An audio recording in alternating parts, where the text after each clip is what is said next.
Ladies and gentlemen, boys and girls, persons of all ages, welcome to the most exclusive group in the wrestling community. And now, your hosts, first, from Omaha, Puerto Rico, Macho Rodriguez, and his tag team partner from Moncton, New Brunswick, Canada, God's gift, Tyler Taylor!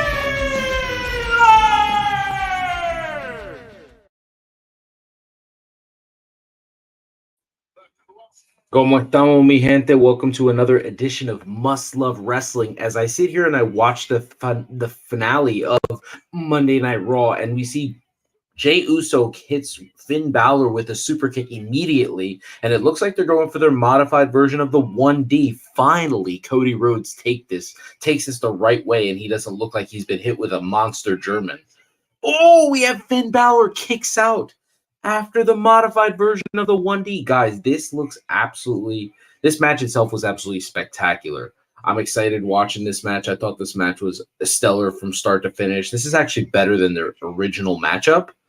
I don't know if you've had the opportunity to sit here and watch the original matchup, but I thought to myself, wow, this was really good. As we see Cody Rhodes go for a suicide dive to the outside, only for him to be caught by Damian Priest and chokeslammed on the ring apron. Mi gente, this is one of the best matches we've seen on Monday Night Raw in a very long time. I'm sitting here and I'm watching it. It looks like Damian Priest has just had an absolute, he's up to it.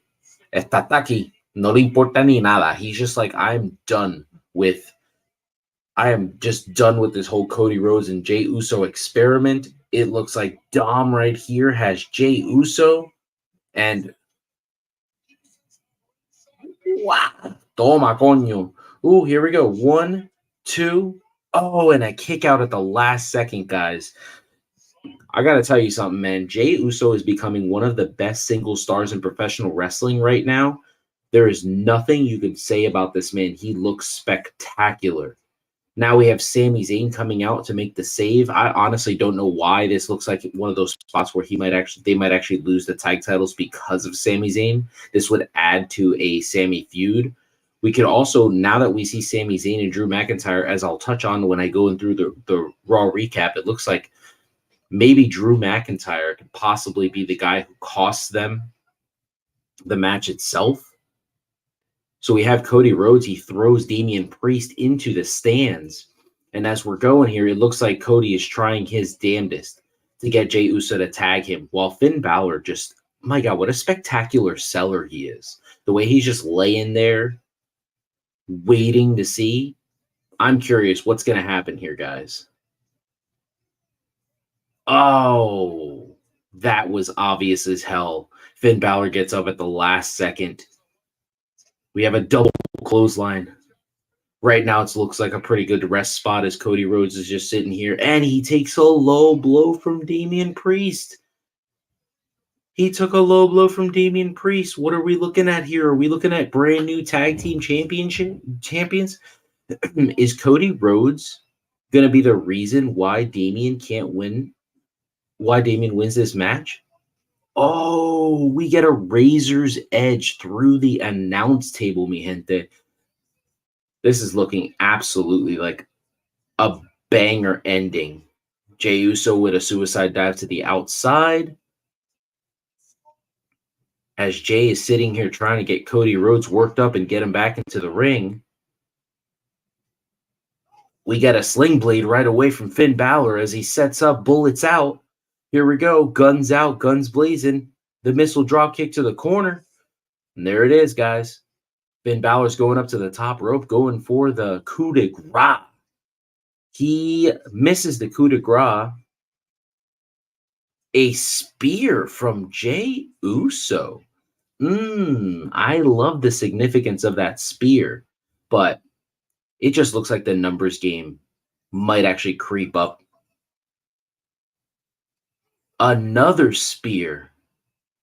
Guys, what an absolute stellar ending for this match. I sit here and I'm wondering to myself, are we going to get. Oh my God, Jimmy Uso comes in to cost. Jimmy Uso comes in to cost the Judgment Day the match here. Oh, here we go. It does look like Tyler is going to join us today. We get a coup de grace and a 1, 2, 3. We have brand new tag champs at the hands of Jimmy Uso. Oh shit, that didn't last long. What is going on here? Why are you not in the thing here? Looks like we're having some technical difficulties here. There I am. He is. Coño carajo. I was wondering if you were going to be able to show up to today's show. I was wondering, I didn't know if that was an impromptu start there for you. Well, I didn't exactly watch Raw, but I figured we could still have some wrestle talk. Yeah, absolutely. I mean, we'll run through Raw pretty quickly. There were some Recorded the show, highlights gonna and watch it in the lowlights. morning, you know? Yeah. I mean, we'll run through Raw. We have some highlights, some lowlights. I took some notes. We won't go in through it in its entirety. I definitely want to talk about it. I mean, I got to be honest with you. Part of the reason that Finn Balor won this match is because he wore those Jordan 12s, man. You never lose when you're rocking Jordans. But those purple and ones black. with the purple X on them. Oh, man, I got to be honest with you, man. We got those Jordan 12s. They're one of my favorite shoes ever. I've told you before, I love the flu games. There's a reason why those shoes are spectacular. Yeah. What a finish right there. The Judgment Day wins the tag team championships once again. And this time it wasn't because of Judgment Day. It was actually because of the bloodline. And my God, guys. That was a spectacular Monday Night Raw. Absolutely spectacular Monday Night Raw. So why don't we just jump into what happened tonight? We'll just jump into it from the beginning, and we'll just go as quickly as possible since Tyler actually didn't get a chance to watch the episode, but I'm sure he doesn't mind like the spoiling. Nah, it's all good. I got home a little late. Yeah, that's all right. That's all right. All right. So Monday Night Raw kicks off with Sami Zayn cutting a promo talking about how he misses Kevin Owens and he feels like he should be tagging with Kevin Owens trying to reclaim their tag team championships, but they are immediately he is immediately interrupted by the Judgment Day. The Judgment Day comes to the ring and they say that they're dealing with the Kevin Owens issue and he is gone. And they had other plans for Sami Zayn, and that is to make him disappear. They get on the apron to try to take him out of it. But instead of them eliminating him, we get Jey Uso runs down to the ring with 2 chairs in hand, gives one to Sami Zayn. And as we see Finn Balor tell the guys, no, it's not the time. Let's back off. We kind of jump right to a backstage segment. I mean, it looks pretty good to me. It looks like it's a pretty solid. Show, a start to the show. We jump right into it. We start getting some video packages, and we jump right to a Shinsuke Nakamura promo cut in Japanese once again. So it looks like we have the strong style man cutting those anime style promos. I got to be honest. He says he's going to crush Ricochet like a bug. And as we come backstage after the promo, we have Jey Uso and Sami Zayn. As Sami Zayn is kind of out of sorts. He looks weird. He looks like he's lost, almost Joker-ish, to be honest with you, saying that he understands he needs some space, but he blames Jey Uso. He blames Jey for Kevin Owens not being there. And Jey says, I didn't know you felt that way, but I'm here when you need me. He walks off and throws a ladder down to the ground. And he runs after. A little weird, right? Yeah, he runs after me. Says, "Oh, forget that, man. That wasn't me. You didn't just say that, sucker." He says that wasn't me. Give me an opportunity there, and they kiss and make up. But it was very strange to me because it felt like we're gonna see some cracks in the Sami Zayn character. I love it. It's almost like they're showing us that maybe he turns heel. Maybe this is where we're headed with his character. I like it. Yeah, right away, Ricochet. Oh, go ahead.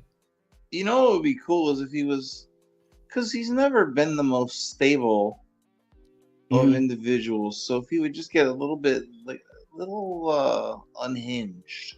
Yeah, I would like that. I think that'd be a really solid thing. He was kind of unhinged when he was doing like the Fidel Castro. Conspiracy. Yeah, Yeah, heel yeah. Sammy was good. Heel Sammy was good. Yeah, Hill Sammy was good. D, welcome to the show, my man. Love How to you hear doing? your What's up, voice. brother? Yeah, I love it. That's our producer, Yes. the award-winning producer that has gotten us up to 210 followers on this platform, guys. I mean, it is. Oh, I said that. I said that, sucker. Oh, I thought it was because I finally did a TikTok. Oh, is that what it was? Okay, yeah. Yeah. I think we were at 170 when you did the TikTok. It was pretty good. Okay. Though. I love it. Yeah. That's all right. If your TikTok brought in 30 more, then that's perfect. I love it. Yes. Yeah, let's jump right into the Falls Count Anywhere match with Ricochet. I mean, with Ricochet and Shinsuke Nakamura, it was pretty good. Shinsuke Nakamura goes for the go to sleep only to be countered into the dragon screw. I mean, the match was pretty back and forth right away. It goes to commercial break. As we come back, we see Ricochet holding a fan's hand as he's on top of like what looks like where wrestlers come in through, like where you go through to go to the bathroom. And as he's up there, this dude just does a shooting star press from the audience to Shinsuke Nakamura. It was unbelievable for him to hit a shooting star press off of a fucking balcony, Tyler. It was Ricochet, not the fan, spectacular. right? Yeah, it was Ricochet. No, I can't imagine. Okay, if I the was fan just did it. like, that I would know be we had amazing. a Steve Blackman situation, or Oh yeah. I would think Santino Marella would do that, but but yeah. I mean, they go back and forth. It was pretty good. He goes for a 450 splash, still nothing, and Shinsuke Nakamura ultimately hits him with the King Shasa, and he gets the win. I love the way I love the way Shinsuke Nakamura is being presented. I love that they didn't decide to just. Yeah, he did make my list. He made my list of possibly one of the best workers in the business today. yeah, And sir.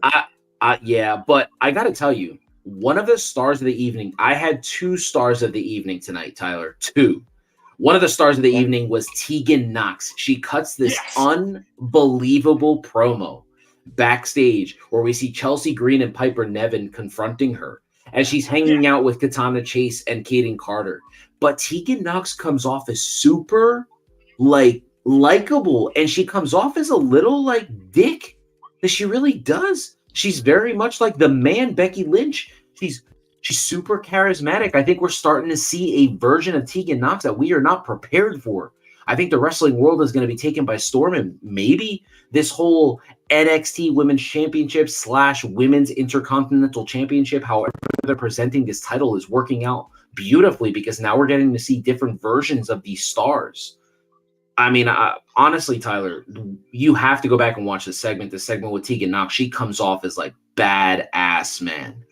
She even does that old school bully tactic where she like tells Chelsea Green, she's like, I guess we're just going to have to wait and see how long it takes me. And she goes to scratch the back of her head and Chelsea jumps and she goes, or am I just going to smack you? And just scares her. It was just beautifully done. Chelsea, of course, plays the cowardly heel perfectly. It's like in the Social Network where the guy he like goes to punch Justin Timberlake. He's like, I like hanging out with you. It makes me look tough. Yes, that's exactly. I love that reference. That's exactly what I thought of at that moment. Yeah, Came up on my TikTok earlier today. Yeah. So we come back and we see Natalya versus Piper Niven, and it's a pretty solid match. I mean, they gave these women time. Here we go on Monday Night Raw. We have one women's segment to start the show. We jump right into a women's match, and the match itself is really good. As they're going back and forth, we see that Piper Niven gets the win, and they start beating down Natty for Tegan Knox to make the save. She stands tall amongst everyone. She looks great, man. I'm telling you, the way they're presenting her, it's almost like the Becky Lynch feud was meant to happen for a reason. They're trying to push up these people. It's about goddamn time because there's nobody better at what she does than Tegan Knox. She's an inspirational story. She's like the Frank Gore of the women's division. Think about it, Frank Gore, Miami Hurricane running back, 2 torn ACLs. Becky's overrated. Oh, D, what the heck was that? Unbelievable. She's overrated, dude. She is underrated. She's underrated because people just don't want to cheer for her anymore. She's not the man, dude. You and I are not going to discuss. We're not going to discuss 49ers running backs in this show because I got a bone to pick with you. Oh, okay. Yeah. But I wanted to make that reference because Frank Gore was a running back in high school at the University of Miami, and he tore both of his ACLs, and then he comes into the NFL, and he's the 4th leading rusher all time. I mean, that's what I'm seeing in Tegan Knox. She tears her ACL, comes back, tears her ACL again. What is she? And now she's, I mean, I don't know. That's second. Quads. That's quads. Oh, yeah. No, his son tried to mimic that at WrestleMania this year. Vince McMahon did it at Royal Rumble, then his son did it at WrestleMania. Anything you can do, Daddy, I can do better. Family's got some weak quads because Triple H is torn his twice as well. It's all right because Stephanie McMahon's living her best life, taking ship cruises with Will Smith. That was pretty cool today to see them on the cruise together. That was a pretty good photo. Will Smith needs all the help he can get, and how maybe he's going to have a match. I don't know if with you want to get with him, bro. He might smack you. Oh, that's all right. I'll take that smack. He's born in West Philadelphia, man. Online. I'll take it. As long as he buys me a fucking cheesesteak from D'Alessandro's, I'm down. Whatever. 100%. Yeah. Backstage, we go to a Judgment Day segment. And Damian Priest wants to know why Drew McIntyre why is he ever in the Judgment Day business? And Rhea rolls up and tells Damian, I got this. I got Drew McIntyre handled. I think that's really interesting. Like, are we about to see Damian kicked out of the group and be replaced by Drew McIntyre, a potential world heavyweight champion? Drew McIntyre? You could see it. That would be spectacular. Can you imagine? Let's just think about this for a second before we move on. Can you imagine Drew McIntyre versus Seth friggin' Rollins at Crown Jewel, which is the match we're getting, and Damian Priest interrupts the match? So it's not a one-on-one match. It's very similar to WrestleMania. So now it turns into a triple threat match. And Judgment Day distracts Damian to take a Claymore, and Damian pins or Drew McIntyre pins Damian instead of Seth Rollins. It keeps Seth Rollins. That would be spectacular. Dude, well, the other thing that would make sense is if they kick him out, but he still has Money in the Bank, and Drew's the heel champion, and he cashes in as a babyface. There you go. I would love that. But I'm thinking that, I'm free in case they want to hire a writer. I think I'd be pretty good at booking this. I would love to produce some matches. They're on strike now, Macho. They're on strike. No. The WGA is back, man. The WGA is back. Their Saturday Night Live is back. Late night talk shows are back. They're good. Saturday Night Live this week was phenomenal, man. It was hilarious. I've been watching that show for about 30 years, man. Just a great show. It's about time, man. Yeah. I mean, the actors, they're doing their best to keep the actors down, but it's okay. They'll be back. They better hurry the hell up and get back because Hugh Jackman is only going to be around for a little bit longer with that body. He's you know how hard it is to maintain a body like that when he's trying to be Wolverine? I've been waiting my whole life to see that costume on screen. I don't know, but I need to see my Secret Wars. There you go. And as me and Tyler were talking about the other day, I really want to see this new version of Suits. So let's go. Let's go. Yeah. I was gonna say, I guess the benefit for me, the only thing I watch is sports, so I don't have to worry about it. But yeah, I'm ready for that. Before the end of the Judgment Day segment, we see Rhea Ripley tell Dominic Mysterio, I don't need you to come to the ring. I'm going to teach everybody how this is my show. This is my division. And she's going to beat Shayna Baszler by herself. Did I say that right, D? Baszler? Yes, not Baszler. She's not an MCU character. Oh, my bad. Just want to make sure. Had to check with my producer, guys. Had to make sure. Apparently, I didn't realize I had been saying that. Correct that? Ooh, I was getting so irked every time I heard it. I was like screaming at my TV. It's Baszler. He always says he pronounces everything correctly, so I just assume that he's right. But yeah. I try my best. I was just like, all right, here we go. But I love it. We move on from there to a Seth freaking Rollins entrance as he comes in and he's talking about how he loves the fact that Drew McIntyre wants to be the stand-up guy and he wants Seth Rollins to be at 100%, but he's a little confused because he let Seth Rollins get beat down by the Judgment Day.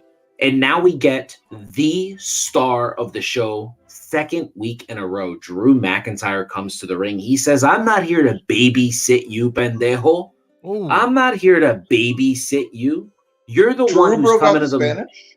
No, but I'm gonna have to do my own thing. Man. I mean, Amazing. whatever. I don't know Scottish, so I can't be sitting here just dropping that dialect, but I know mine. But he tells him, you're the one who's in the ring here, and you're the one who's out in the middle of the ring, allowing Judgment Day to come get you if they want to. As he says that, Seth Rollins calls my man a failure. Said that he's failed over and over. Drew McIntyre puts himself over by saying that 2020 was kind of a failure, dude. So. It really was. Is Drew McIntyre's fault, yes. Well, let's see here, because we got to be honest. That's what Drew McIntyre uses. He says he said, I'm the one who carried this brand. Drew, I love you. You're quite possibly. I got to tell you, you're quite possibly one of quite possibly right now my favorite Raw superstar. But you taking all the credit when Bayley and Sasha were a major part during that COVID era. That was that's pretty opening my eye. But so he says that, and Seth Rollins reminds him that it took him 4 years to get to the top. And now he's here and he's not ready to relinquish that spot. Drew McIntyre says, well, I guess I could be like you and I could change my theme song to something catchy to get the audience in there, but I don't need that. Almost pointing out that maybe Seth isn't Seth without the theme song. You better slow your roll, bro. You better slow your roll, Macho. I got to be honest with you. Drew McIntyre's cooking, man. This is the second straight guy that's cutting promos against Seth freaking Rollins that's just eating his ass here live on Monday Night Raw. I mean, we're watching it. Crown Jewel in a couple weeks, man. So we have more weeks of build, man. They haven't even put their hands on each other yet. It's great. I love it. I love it. It's not this weekend, though. No, it's not this weekend. It better not be.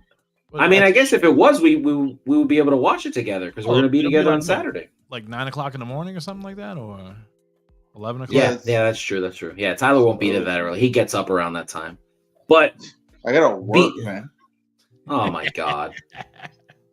So we move on from there. Before we move on from this segment, Seth Rollins does make mention how Drew McIntyre is now building a relationship with Rhea Ripley. Is he going to use the Judgment Day to try to take this title from Seth freaking Rollins? And I'm thinking to myself, it's starting to make sense.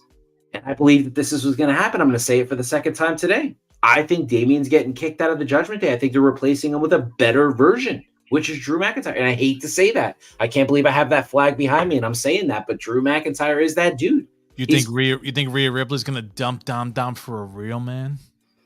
I mean, if she did that, it would definitely be for the man rocking blue pants right now. I mean, she loves her some Jey Uso. You know she does. You know she don't look happy. I love it. But the way Trick Williams held her in his arm last week, you know what I mean? Like, that was pretty nice. She looked pretty happy about that for a second, a little frazzled. Almost like, ooh, Trick Daddy. Whoop that trick, baby. I love it. Yeah, poor Brody Murphy, man. I mean, that's all right. Max Caster will get that the next time he makes reference again. He'll get another stiff shot like he did that night on AEW. That was beautiful. Too busy chasing MJF around. Yeah. We go from there to a Logan Paul hype segment. Yes. This fucking guy gets a hype segment over beating Dylan Dennis where he challenged Rey Mysterio, but we're going to get Rey Mysterio's response this Friday night on SmackDown. So Rey Mysterio versus Logan Paul looks like it's inevitable. They're coming face to face on Friday Night SmackDown this week, and I'm thinking, all right. I mean, let's see what happens. The last time these two guys worked, it was pretty good, and Logan Paul really hasn't given us a bad match in professional wrestling. So let's see what happens. Oh, Ray already said on I think it was a football interview or whatever. He was on the field or whatever. He said, yeah, he's gonna beat Logan Paul like the boxer didn't beat him. Oh, I like that. Well, Dylan Dennis isn't really a boxer, and Logan Paul should have been disqualified in that fight because he hit him while he was lying on his back. But maybe if that dude had done what he did, I would have got disqualified for beating his ass before we got in the ring. What are you talking about? He posted pictures of his girlfriend. Dude, all over the joint. He did the Ric Flair, Macho Man, Randy Savage thing, but for real. Yeah, but he didn't post anything that was not already on the web. He just reshared them. Oh, he had some exclusives. He had some stuff, and that's why they had a restraining order from him from post. Like, it shouldn't even have to be a thing. You didn't see the weigh-in? Like, they were about to go to blows right there. Oh yeah, that's when he hit him with the microphone. Yeah. I mean, I'm okay with Logan Paul as a WWE superstar. In real life, as a real human being, I think he's a piece of shit. Well, yes. So I'm just like, whatever. But in this instance, I can't blame him. Yeah, but I think Dylan Dennis, I don't know. I think him and Dylan Dennis was fine for what it was, but that was a weird show this week. That might have been all hype, though. That might have been all hype, man. Yeah, I don't even believe that was truthful. I think the only thing that was true is that the KSI losing. I think that's what did it. But guys, after his week of being back, and after they brought back DIY, we get Johnny Gargano versus Ludwig Kaiser. These two just absolutely go at it right out of the gates, and it's beautiful, man. It's a really solid match one-on-one here, and Johnny Gargano once again getting the crowd to pop and chant Johnny Wrestling. I thought that was awesome, man. We got Johnny Wrestling I don't chants. see the hype with him, bro. Him and what's the other guy with the beard? What's his name? Tommaso Ciampa. I don't see the hype with these two dudes. I think that they're wonderful as a tag team. I think it sucks we're not going to get to see Kevin Owens and Sami Zayn versus these two, because I think that's what we were supposed to get at SummerSlam. That would have been cool. But now we're not getting that. I'm just curious as to what happens in the future, but I like the idea of DIY being back together. Let's shore up that tag division. Now we have a tag team that has championships now, because we did talk about the end of the show in the beginning, because we started with 5 minutes left. That's kind of how we like to do it here. So Ludwig Kaiser gets the win after a hammer DDT. And I mean, Ludwig Kaiser looks like he's got the hype train behind him, man. He gets video packages now. He's getting one-on-one wins on Monday Night Raw. I mean, here we go. And he doesn't just beat anybody. He beats Johnny Wrestling. This is it's not like I host a wrestling podcast, but that's the blonde one, right? Yes. Okay. Yes, that's the one that's dating Tiffany Stratton, in case you're wondering. Yes. Okay. Yes, not the bald one. But this isn't an FTR situation where there's FTR gun and FTR bald. This is literally FTR gun. Yeah. We're talking about a good tag team. We're not talking about Heart Foundation Light. We're not talking about guys that just have a bunch of Brain Busters tapes that are like, we're gonna go out here and try to be Arn Anderson and Ole Anderson, and hopefully the new generation doesn't get it. Oh my god. Yeah, I mean, FTR might be one of the most overrated tag teams in the history of professional wrestling, but I'll go on to a rant about that later. I don't even know their real names. I think me and Patty Regan, we call them what they are. They're FTR bald and FTR hair. That's their names. Drax and something. Drax, he's so original. He stole his name from Batista's character in Guardians of the Galaxy. Holy shit. One of these, their names are Daniel and David. I don't know their last name. Is that what they're... No, that's the shoot names, though, right? Oh yeah. What are you doing here, Tyler? We run a wrestling podcast. What do you think? Oh, you wanted their gimmick names. Yes, of course I wanted their gimmick names. Cash and Dax. Okay. Wow. Dax. Those are super original names. Super cool. I wonder if they went on Google and typed in like fantasy football generated names, but almost like professional wrestlers. Like, help me come up with a professional wrestling name. Well, they were Dash and Dawson, and I think they just changed it. Oh my god, those two are idiots. They're just like 90210 kind of tag team. I know, right? What the heck? What's going on here? They're super marks, man. Awesome. They might be more marks of any other tag team I've ever seen. They might be worse than the Rockers Light over there. God, the two worst tag teams in the history of professional wrestling. The two worst tag teams in the history of professional wrestling. Shut the fuck up. Absolutely. Well, the two most overrated tag teams. I don't think I'll allow that. Yeah, that's one of those things. All right, guys. Well, here we go. We go to a backstage segment where Becky Lynch runs into Indy Hartwell, and Indy Hartwell says, "When do I get my title shot? I dropped the title because I left the brand. I never lost it." Becky says, "I'm going to Adam Pearce right now, and I'm booking that match." The man's got sway. She just got that. She says it. She's swinging her dick all over the place, and everybody's taking it because she is the man, Becky Lynch. She goes to Adam Pearce to do this. But before she does that, she turns around and we get another Becky Lynch versus Rhea Ripley tease. And I love it, guys. I love the slow burn of this.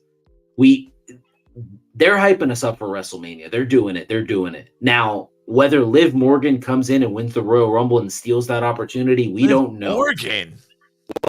Right now she's the Vegas odds-on favorite to win the Royal Rumble.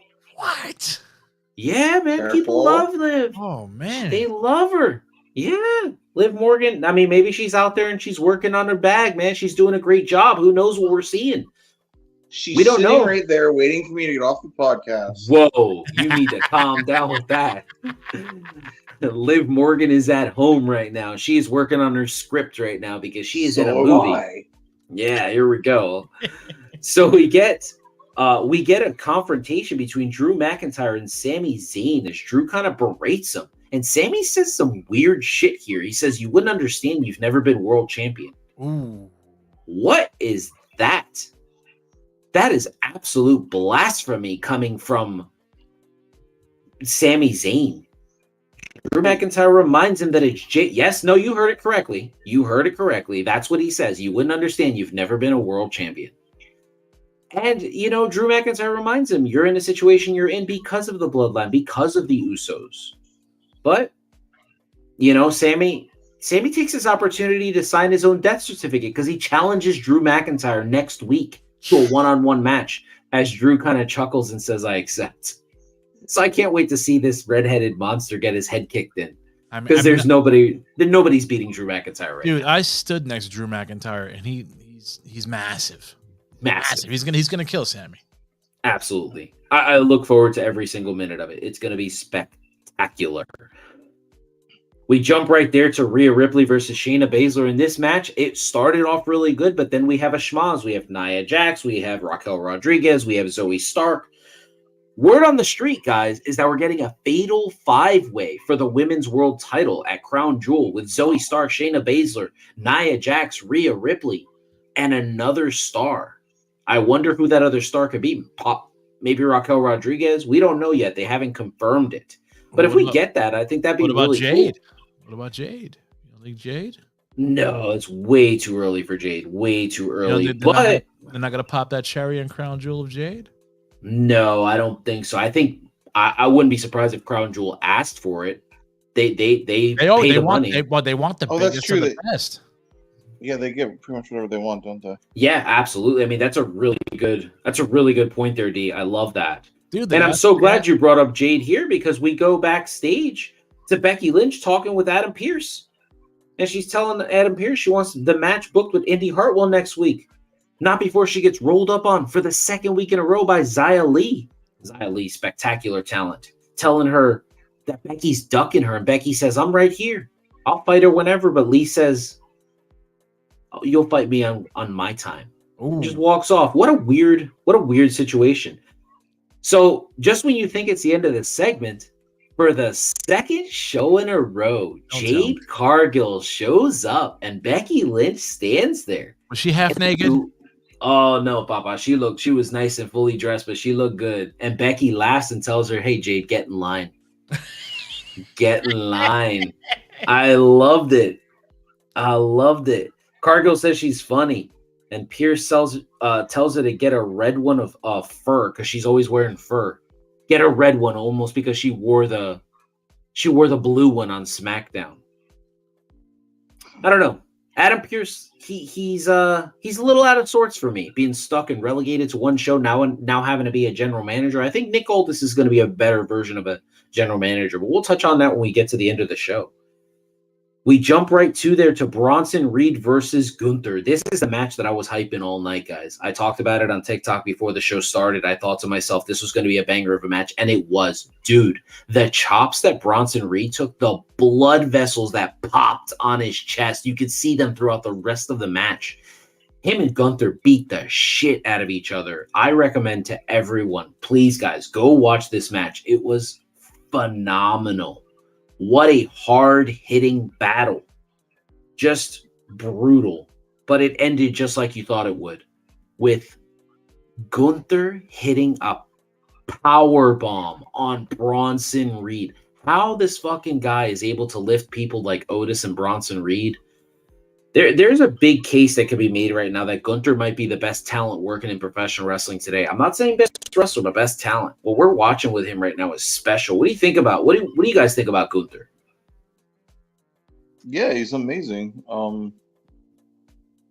And apparently he's gonna have that title forever. Oh, Tyler, we can touch on your thing about titles after the show. We're just gonna move on right now. Backstage, we have Miz being interviewed where he's saying, "This is BS, guys. I'm the fucking Miz, and you're holding me to the 3rd hour of Monday Night Raw before you even bring me out here." And he says that Nick Aldis reiterates what I said. Nick Aldis should be the general manager of both shows because Adam Pearce is bad at his job. But before he gets a chance to finish his segment, Nia Jax just pops in, steals the microphone, steals his time, and then says that the only person who does squashing here on Monday Night Raw is her. Walks away, and before the Miz can rant and rave, he is told by the interviewer, "I'm sorry, Miz, we ran out of time."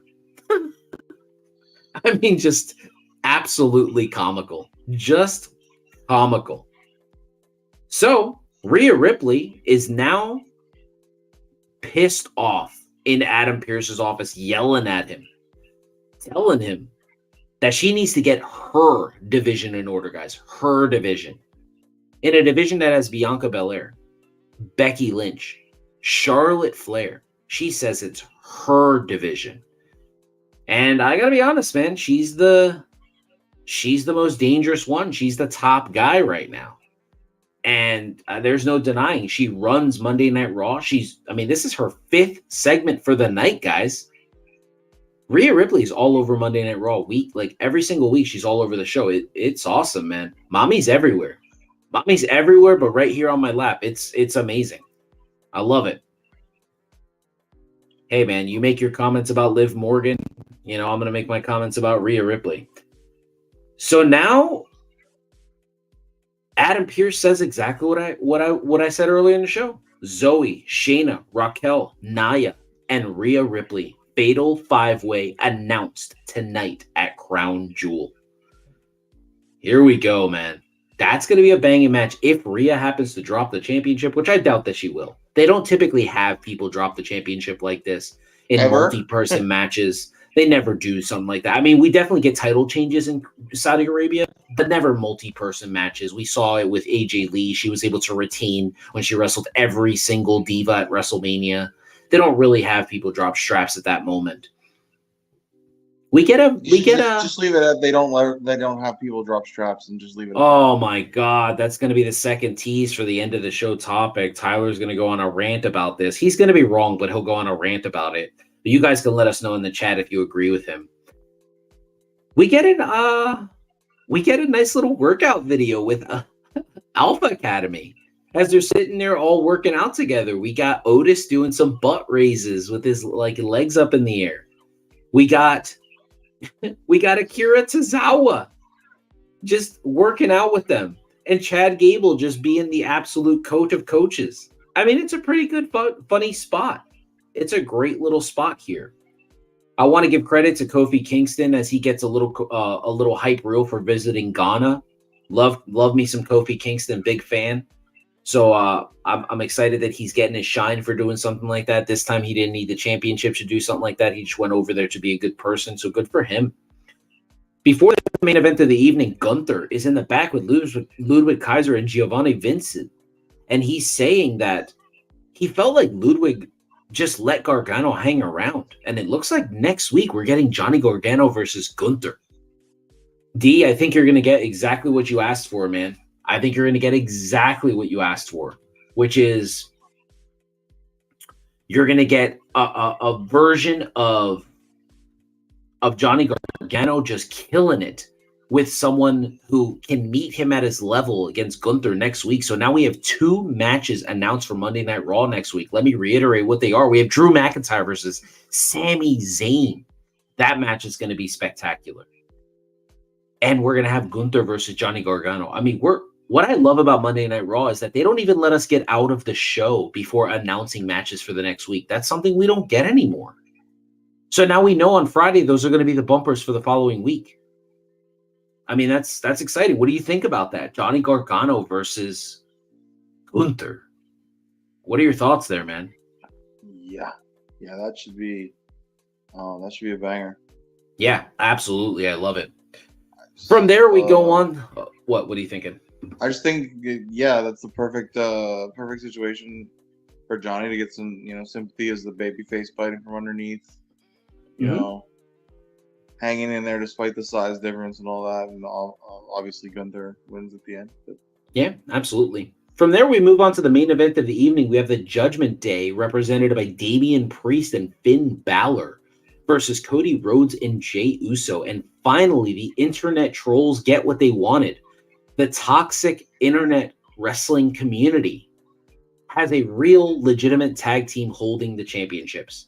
There was a lot of bitching and moaning going on in the IWC these past couple of weeks, talking about how the tag team wrestling is dead. Just not understanding that there's a story being told. And now we have brand new tag team champions, but not because the Judgment Day did anything, but because the Bloodline, because Jimmy Uso was sent by Roman Reigns to handle that shit. He super kicks Jey Uso. And Jey Uso takes the finish. And it works out spectacularly. They made this a massive segment, man. After the Judgment Day wins the match, they have pyro popping off and they're celebrating at the top of the ramp, and that's how Monday Night Raw ends. So, Tyler, that was a pretty spectacular Monday Night Raw. I was pretty happy with the show. I thought it worked out really well. I like the stories being told. We had a little bit of a charismatic showing by Tegan Nox. We had a good spot there with Becky Lynch. A lot of teases, Becky and Rhea, Becky and Jade. We have a women's world title match set for Crown Jewel. The women were all over the show tonight. And I'm a big proponent of women's wrestling. So I'm excited. I thought that tonight was perfect. Give us what we want. We talked about this a couple of weeks ago, guys. We think that the middle of the card, of the middle of Monday Night Raw, should be women-centric. Eric Bischoff did this in WCW. Will continue to tell you. The first hour of the show was to build the main event, was to build the end, the big stars. Hour 2 of Nitro was the Cruiserweight division. Well, WWE doesn't have a Cruiserweight division. They have the women's division. So give us that. Mostly women's stuff on Monday Night Raw. And it worked out well. And then the ending was perfect. We got a great segment. As I said, my stars of the night are Tegan Nox for showing herself and Drew McIntyre because he just continues to tease this character, this psycho Drew. And I'm excited for it. I got to tell you, this might be the second time where I get angry at professional wrestling if Drew doesn't win this world title. It's going to make me, I'm going to be upset. It's going to be like Cardiff all over again. So the only person that I know that's a bigger proponent for the women than you is Mick Foley. So is that why you dressed up like Dude Love tonight? No. My son gave me this. So I figured I'd wear it on the show. I figured I was going to get a question about it. No, my son gave me this. He really likes rainbow colors and he's a big fan of it. He's a big color. He says he wants to be an artist when he grows up. So he's really into drawing and painting. And, he gave it to me. He says, Daddy loves headbands. So he gave it to me. I thought it was pretty cool. So I don't mind it. I don't mind. I mean, I'll do whatever my son does. Like my daughter asked me to paint my toenails. I'm going to do whatever she wants me to do. Whatever, whatever. It's for the kids. I don't give a shit. Sure. That's why I admire The Rock so much. The Rock just sits there and he lets his daughters paint the back of his head with makeup, whatever. I love it. At home, I'm just Poppy. That's it. That's all I am. I'm just Poppy. And Poppy does whatever the kids want them to do. And that's it. So Tyler, now that we've moved on from the show, sounds like you have some ranting and raving you want to do about title changes or lack thereof. So the floor is yours, my guy. I will respond accordingly. I mean, it's the same thing I say every week. They're just obsessed with these. We got to set a record. We got to have a streak. We got to have a 456 days. It's so predictable at this point. Like, yeah, the tag titles have changed hands a couple of times. Mm-hmm. But other than that, like, there are no... When was the last time a champion didn't retain? On the main roster. Rey Mysterio won the United States Championship. When was that? How long ago was that? It's been a while now. He's only been champ for like a month. It's a couple months. And before that, Theory had the title for how long? About 300 So days. Yeah, so almost a year. Yeah. Yeah. So, like, if you win a title at this point, other than apparently the tag titles, it's like you're good for a year at least. Yeah. What's wrong with that? It's takes some of the drama out of it. It's so predictable. All right, let me put you on the spot here for a second, not to completely trash you in front of our audience, but let me ask you a question. You're complaining about the lack of title changes in WWE, but Maxwell Jacob Friedman is about to break the record. At Full Gear, he will officially be a world champion for a year. I don't see you ever complaining about Max being a world champion. I don't see you ever asking him to drop the championship. Why does Max get a pass? Guy. Mm-hmm. That's one guy. They do have title changes though. Okay, but he's a piss poor world champion. In your opinion. Okay, so now don't ignore what I'm saying. Before CM Punk got fired, what was Max doing? What do you mean? What was he doing? He's on most of the shows. What was he doing? When? He's on most of the shows, right? Nope. He was barely defending the championship. I said before CM Punk got fired. He's been on most of the shows. No, absolutely not. He was missing. He wasn't on there. He wasn't there cutting a promo, doing a backstage segment. No. Doing something with Adam Cole. No. Because I'm pretty sure the Adam Cole thing has been going on since July. Yes, but he wasn't on every show. Late June. He wasn't on every show. The majority of them, though. Way more than Roman. Way more than Roman. I disagree. Roman had more title defenses than him last year. Roman was on television. They also have WWE also has a pay-per-view every month. Every single wrestling pundit pointed this out. You're just neglecting because you hate Roman Reigns. Every single wrestling pundit pointed this out. Roman Reigns has caught a lot of hate, but he's been on television more than Maxwell Jacob Friedman this year. That was last year. He's not been on television more. I do not believe that. Well, I'm sorry, Tyler, but you're just some dude in Florida, and Dave Meltzer, Sean Ross Sapp, Wade Keller, all of these guys that follow wrestling just like we do, they pointed this out. It was their thing. Wrestling news, everything. Roman was on television more than Max last year.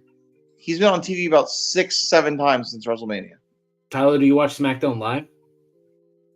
He's been on TV 6 or 7 times since Mania. Okay, noted. He's been on TV 6 or 7 times. Now answer my question. Do you watch SmackDown Live on Friday nights? Sometimes. Do you watch Dynamite Live? I do. Okay. I think it's pretty telling when you don't know when Roman's on the show. Roman was on television a lot last year. He wrestled on TV matches. He wrestled at almost every single pay-per-view last year. Roman since WrestleMania. From WrestleMania until SummerSlam, he was on TV and he wrestled more than Max. No, that's not true. Max wrestled 2 matches from Mania till SummerSlam. He may have wrestled more, but he wasn't on TV more.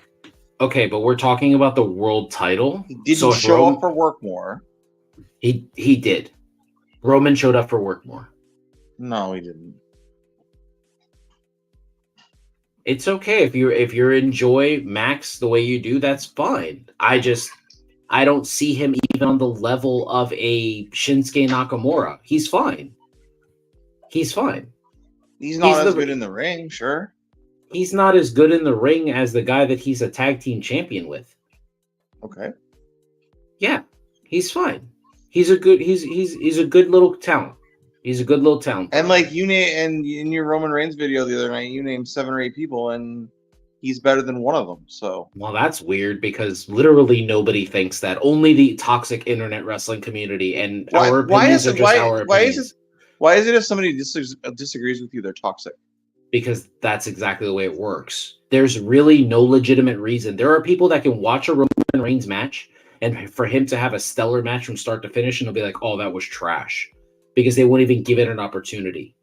No. They don't even sit there and watch it. I don't think he's bad. I just don't think he's amazing. Okay, so it's our opinion on our show, but let's be honest, man. Roman Reigns is that dude. You just don't want to agree with it. But you've also said on our show that you weren't the biggest fan of The Rock. You don't really like this version of a character. You don't think guys are good wrestlers like Brock Lesnar. You don't think guys are good wrestlers. You even said yourself. You ranted and raved on our show that Nakamura didn't beat Seth Rollins. Am I wrong? Did I You were mad. that he didn't? You were pretty upset. Was I about disappointed that he didn't beat him? Yeah, because it was the perfect time to pull the trigger. Okay, so let's put it. I feel like if question. there wasn't this obsession with streaks and long title reigns, that Nakamura would have won the title. Because now what's he doing? He's wrestling Ricochet. What the fuck's wrong with Ricochet? There's nothing wrong with him, but he's not exactly presented like a big star. Okay. You're the proponent on our show who says that mid-carders are needed in professional wrestling, and now you're sitting here saying that Shinsuke Nakamura being a mid-carder is should like not be a mid-carder. Why shouldn't he be better than a mid-carder? All right, how many main eventers how many main eventers do you need? 7 or 8. And you don't think there's 7 or 8 main eventers right now that are better than Shinsuke? No.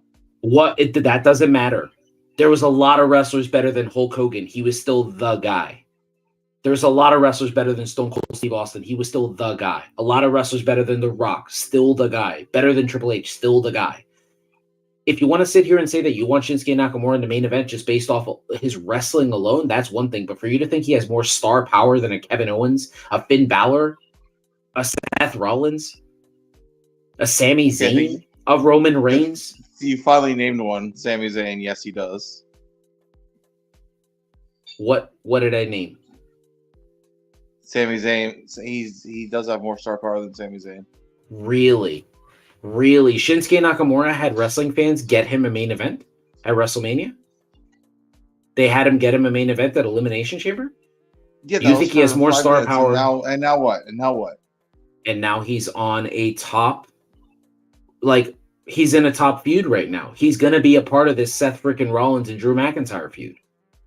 They just unveiled it tonight. He's away from Kevin Owens, so now he's running back to he's going to run back to the single scene. Okay. You think fans are going to forget about him? I don't think that he's going to have nearly the momentum he had. Oh God, momentum. I don't think he's going to have nearly the steam he had when he was the honorary Uce.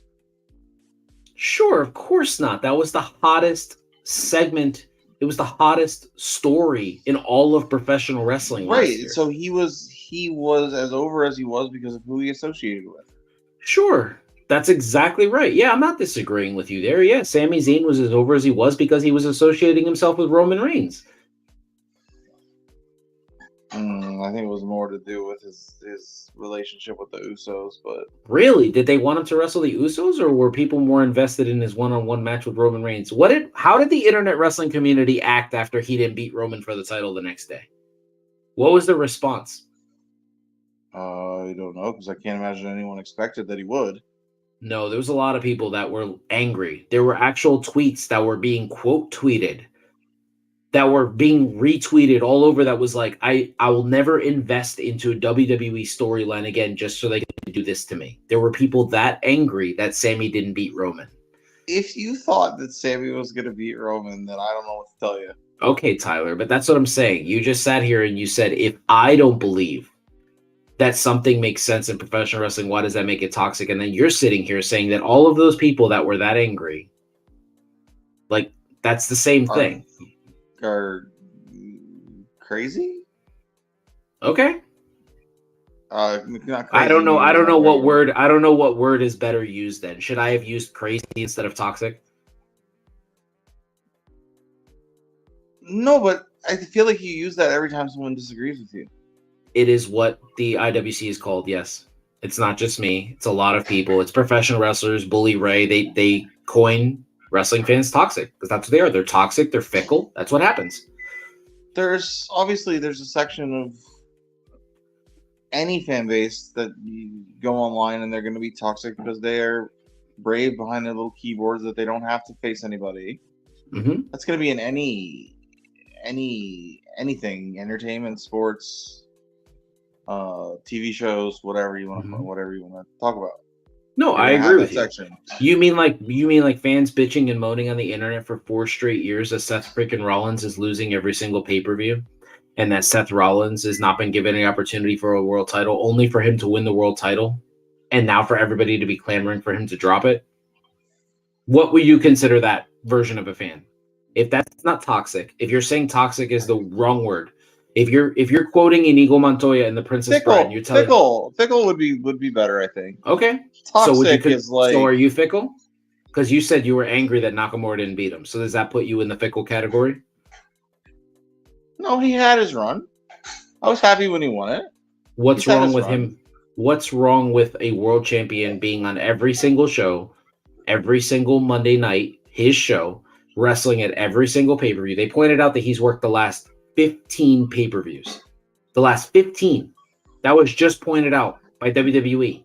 They posted that. What's wrong with the world champion doing that? Working every single show.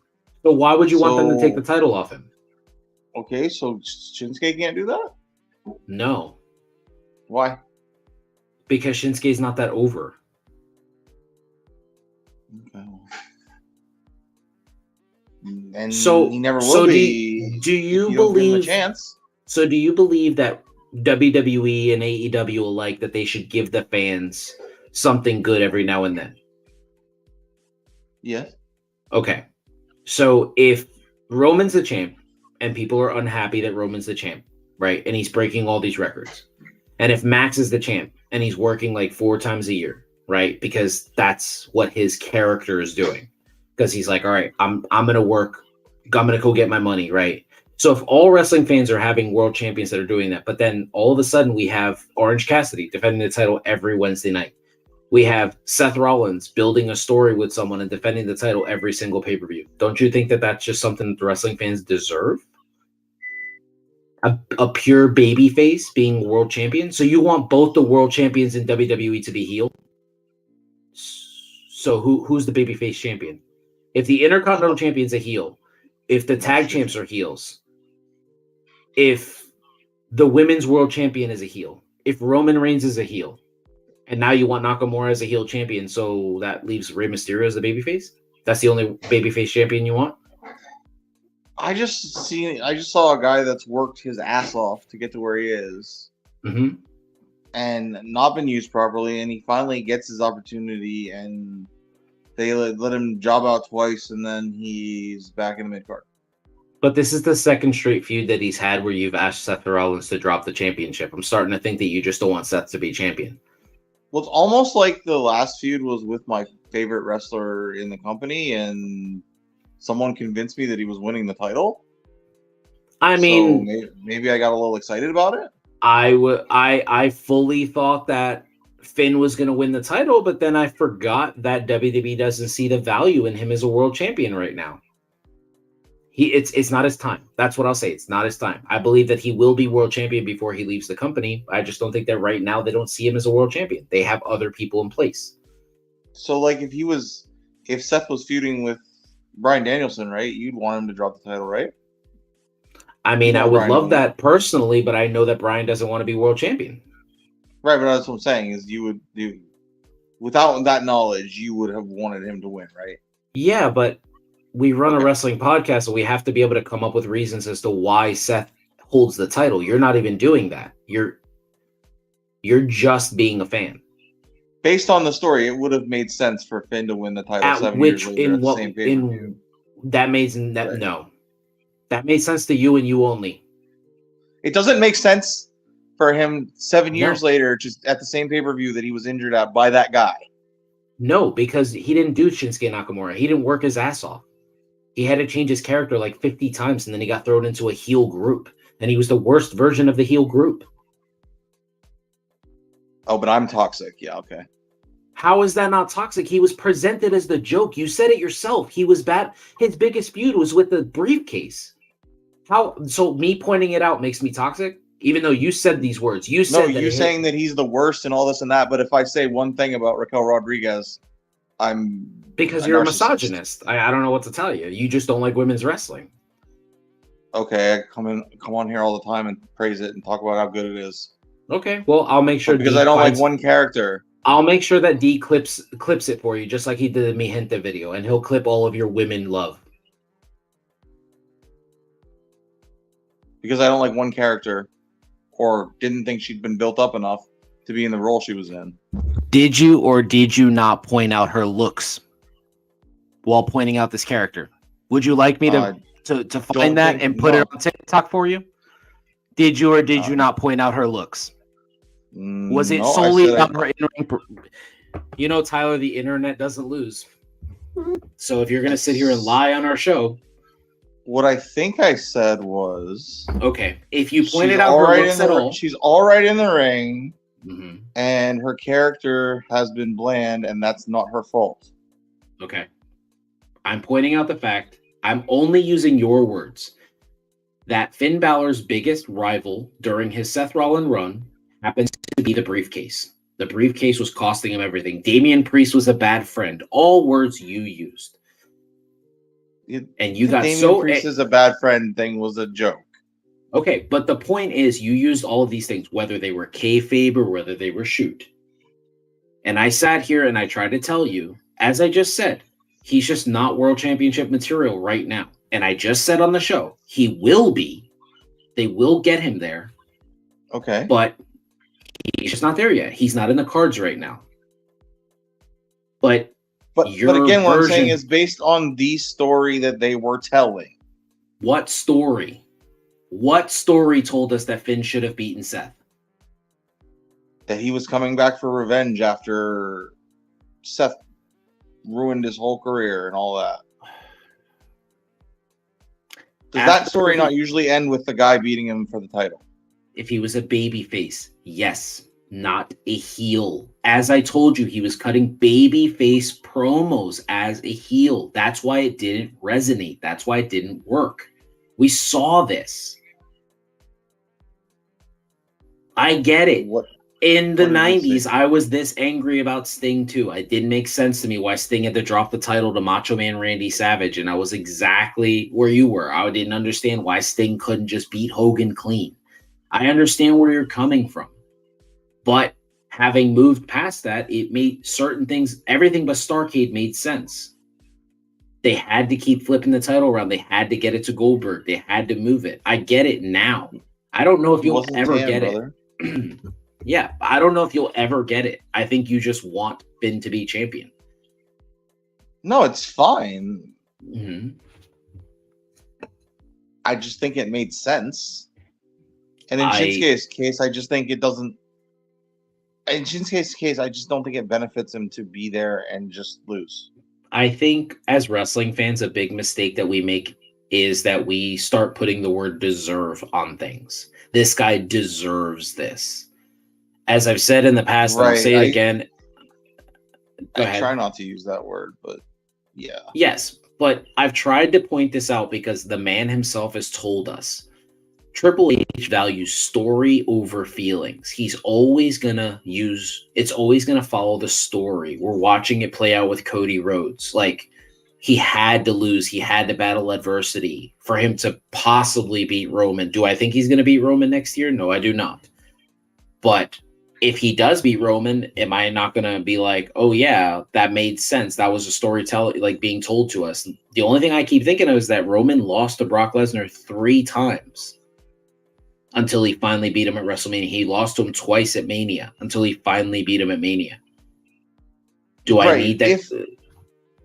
If Cody beats Roman this year, then it all makes sense. If he doesn't, then what was the point?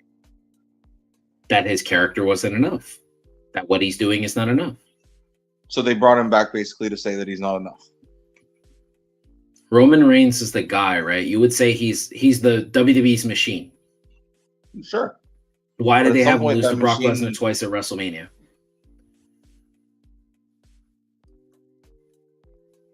Twice at WrestleMania? Yeah. 34.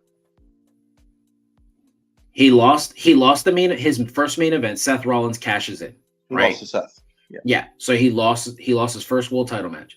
Then he wrestled. He lost that because he wasn't over.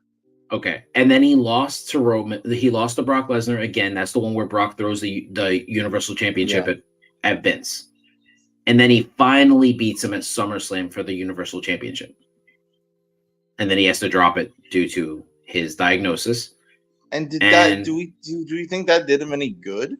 Yes, because it showed WWE that they were making a mistake until Roman said, "I'm not coming back unless you let me be heel." And now he's the biggest thing in professional wrestling. Nobody catches more ratings than him. It's insane. All they have to do is announce him. He was announced for the next show. They already sold 13,000 tickets for the next SmackDown he's announced for. That shit doesn't happen. Adam Copeland is announced for Dynamite, and they can't even... He's announced for Collision, and they can't even sell out the stadium, and all they have to do is mention Roman's name, and they sell 13,000 tickets. You're telling me that there's a world where people believe that Roman Reigns is better than Edge? Why does he sell more tickets? I know people want to bitch and moan about Roman and stuff, but obviously people care. Honestly, people care about him. People I just think people don't want to admit to that. It's like the John Cena effect. He seems so stale at this point. To who? To me. Okay, but you're a singular person. You're a singular person. I'm the only person I can speak for. Okay. But when you take a step back and you look at all the facts of it, you're seeing that, hey, Roman Reigns is selling tickets. Like, but would he sell tickets without the title? I don't know. I think that's a story that they're taking advantage of in place. We have a defending world champion. I don't understand what about that title means more to you. Like, why does that title mean more than the title Seth has? Since January 2nd, Seth Rollins hasn't taken a loss. So we have a strong world champion, someone who's taken a title and made it his own. Why does Roman's title mean more to you? Why does it mean more? Because you yourself have said that if they give Cody the World Heavyweight title, it's a cop-out. Okay, but they're not giving Cody that title. And Cody he finished the story. He won an undisputed championship. He didn't finish the... Oh my God. He won the tag titles. He won titles that his dad never won. That's all he wanted, was to win titles his dad never won, and he did it. He finished the story. It's over. I can't tell if you're being serious or not. What did I say that was wrong? Go ahead, fact check me. I don't think that was the story. All right, but I mean that's what the way it looks. And then they kept it for 2 weeks. Well, I mean, but they lost it through the outside and he already interference. had the title. He already had tag titles. Yeah, but he didn't have the undisputed tag titles. He had the tag titles that he beat the Shield for. But that wasn't a thing then. But it was undisputed. That's what he needed to be. He was undisputed champion of some kind or some way. Dude, are you going to come on here and do like an hour-long session and be angry? Or are you going to need to take a break from professional wrestling after Roman Reigns beats Cody Rhodes clean with no outside interference at WrestleMania? I'll probably do the hour-long angry session first. And then I won't take a break from wrestling. I'll just stop watching that company. You hate Roman that much? No, I do not think he's doing his job. No, I didn't say that either. I believe that it's a disservice to have just one person be a human sacrifice for him. I don't know. I think if he was one of your favorites, I think you would be super happy. Like if Aaron Rodgers won like every MVP award for 5 straight years because he was the best quarterback in the league for 5 straight years, I don't think you'd be complaining that someone else should be the MVP. I think you would be very happy. He's been the best quarterback in the league for like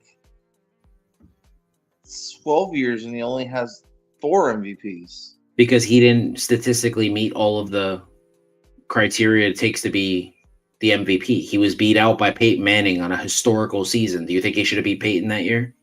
No. Okay. He lost to Patrick Mahomes, who threw 50 touchdowns his sophomore season, his first season as a starter. I mean, these are I'd like things to that. see Aaron Rodgers have Tyreek Hill and Travis Kelce.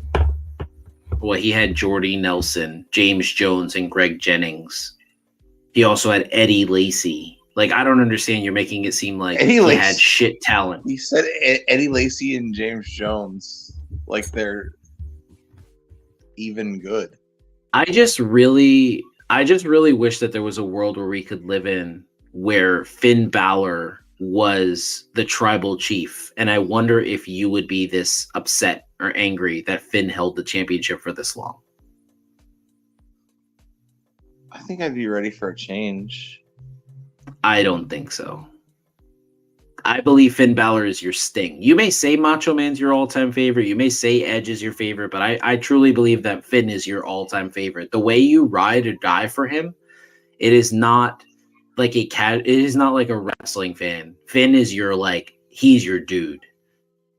He's your guy.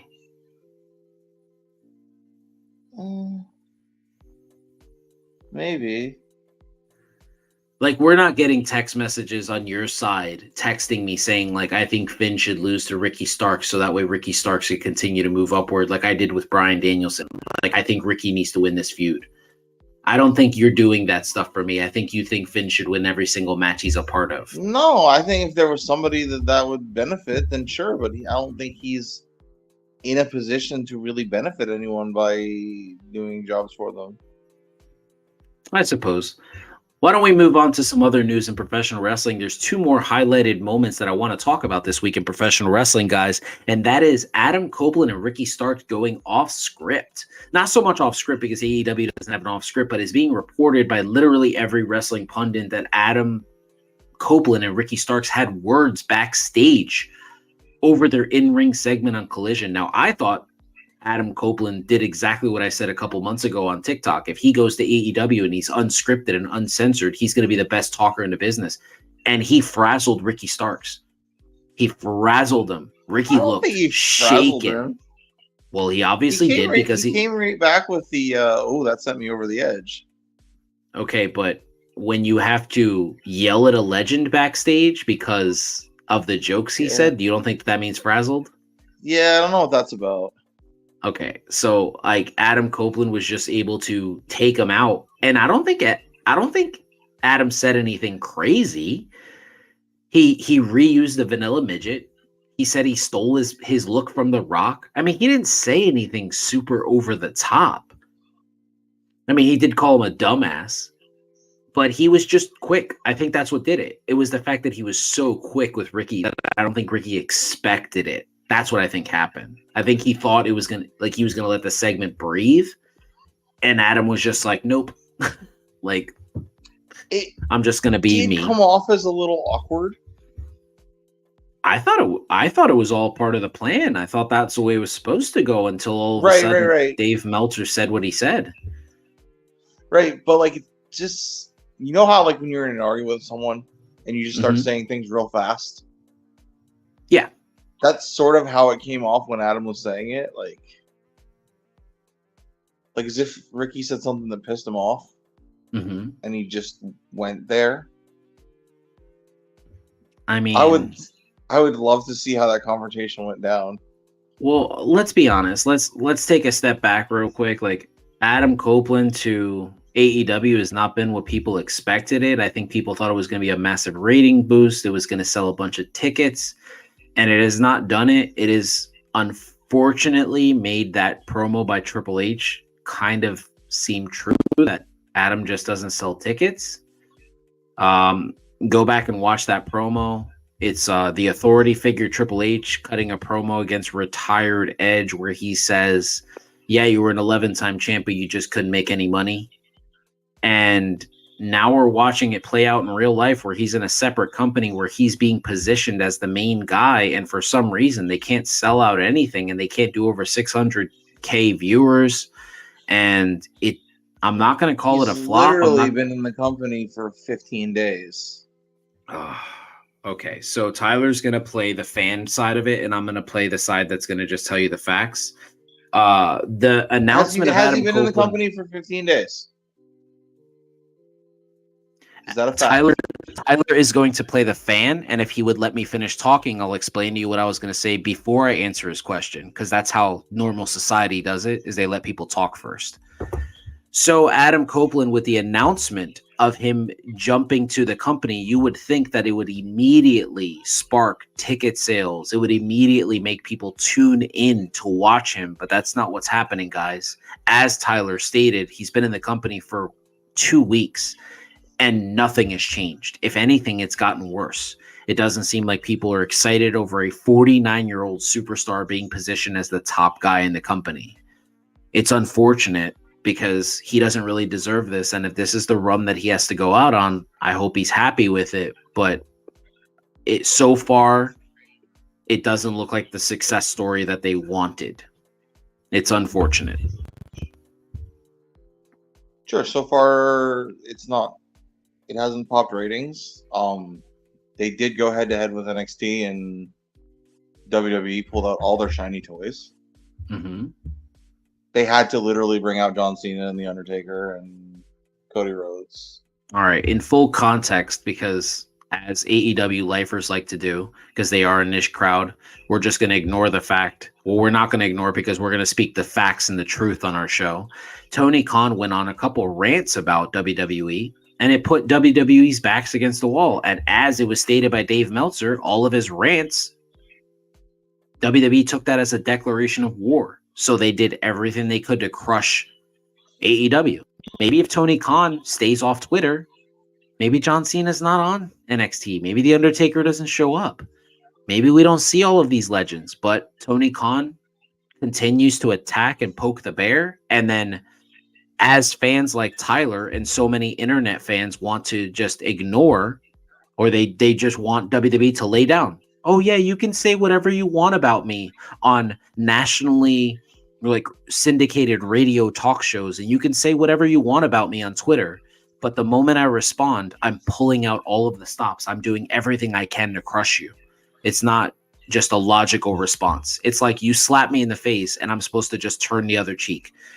This isn't like after Christ, where this is something Jesus told us to do. Like nowadays in 2023, if you kick me in the legs, I'm going to punch you in your face. That's what Tony Khan did. He poked the bear. He got what he deserved. Okay. Are you disagreeing with that? Do you think that if Tony Khan doesn't open his big fat mouth, his big fat Mark mouth, that he doesn't have, that WWE doesn't look at them as a declaration of war? I mean, I just what I think is that they didn't prove that their brand was any better when they had to rely on. They did not prove that NXT was better by bringing in people who are never on the show, including a retired Undertaker. So over the past year, how many WWE stars from Raw and SmackDown have been on NXT? How many stars have gone down? Okay, there have been a few, but how many at the level of a John Cena or a Paul Heyman or The Undertaker? I can think of one, Becky Lynch, or Cody Rhodes, for that matter. Okay.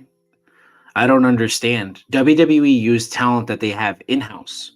AEW can't get over without buying people from WWE.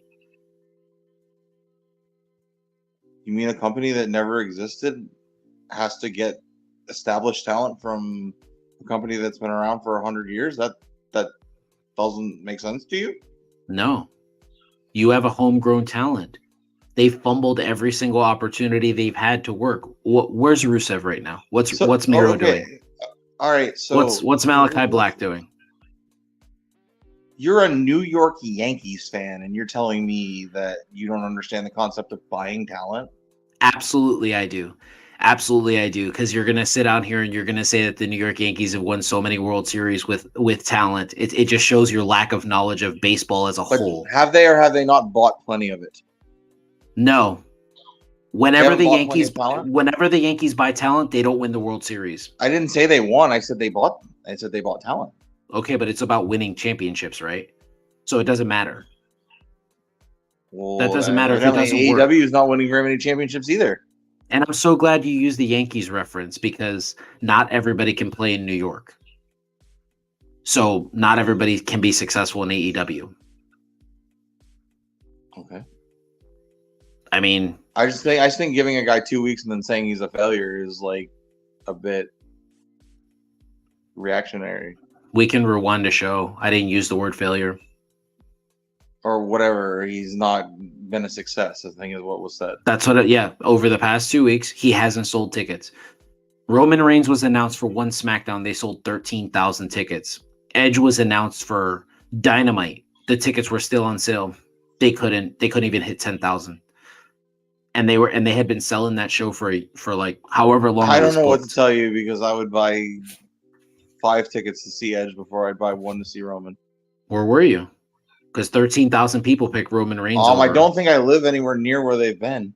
Okay, well, I mean, I don't think I agree with you if they were in their primes, but they're not. One of them is in the prime of his career with the best character in professional wrestling today, and the other one is 49 years old.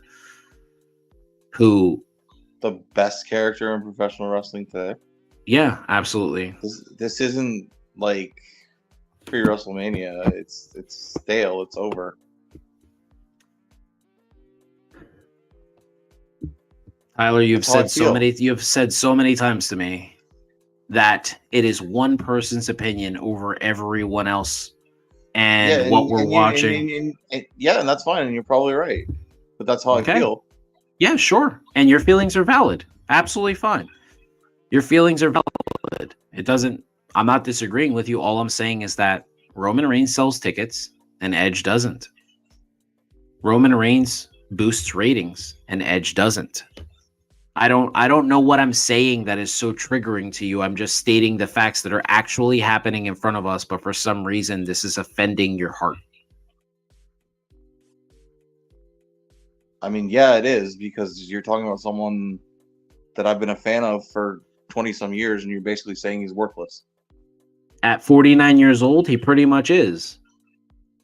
What is he doing? He didn't go over there to start new feuds. He didn't go over there to do what Bryan did, start working with Kenny Omega, somebody he didn't work. He went over there to work with his kayfabe brother. There's nothing new.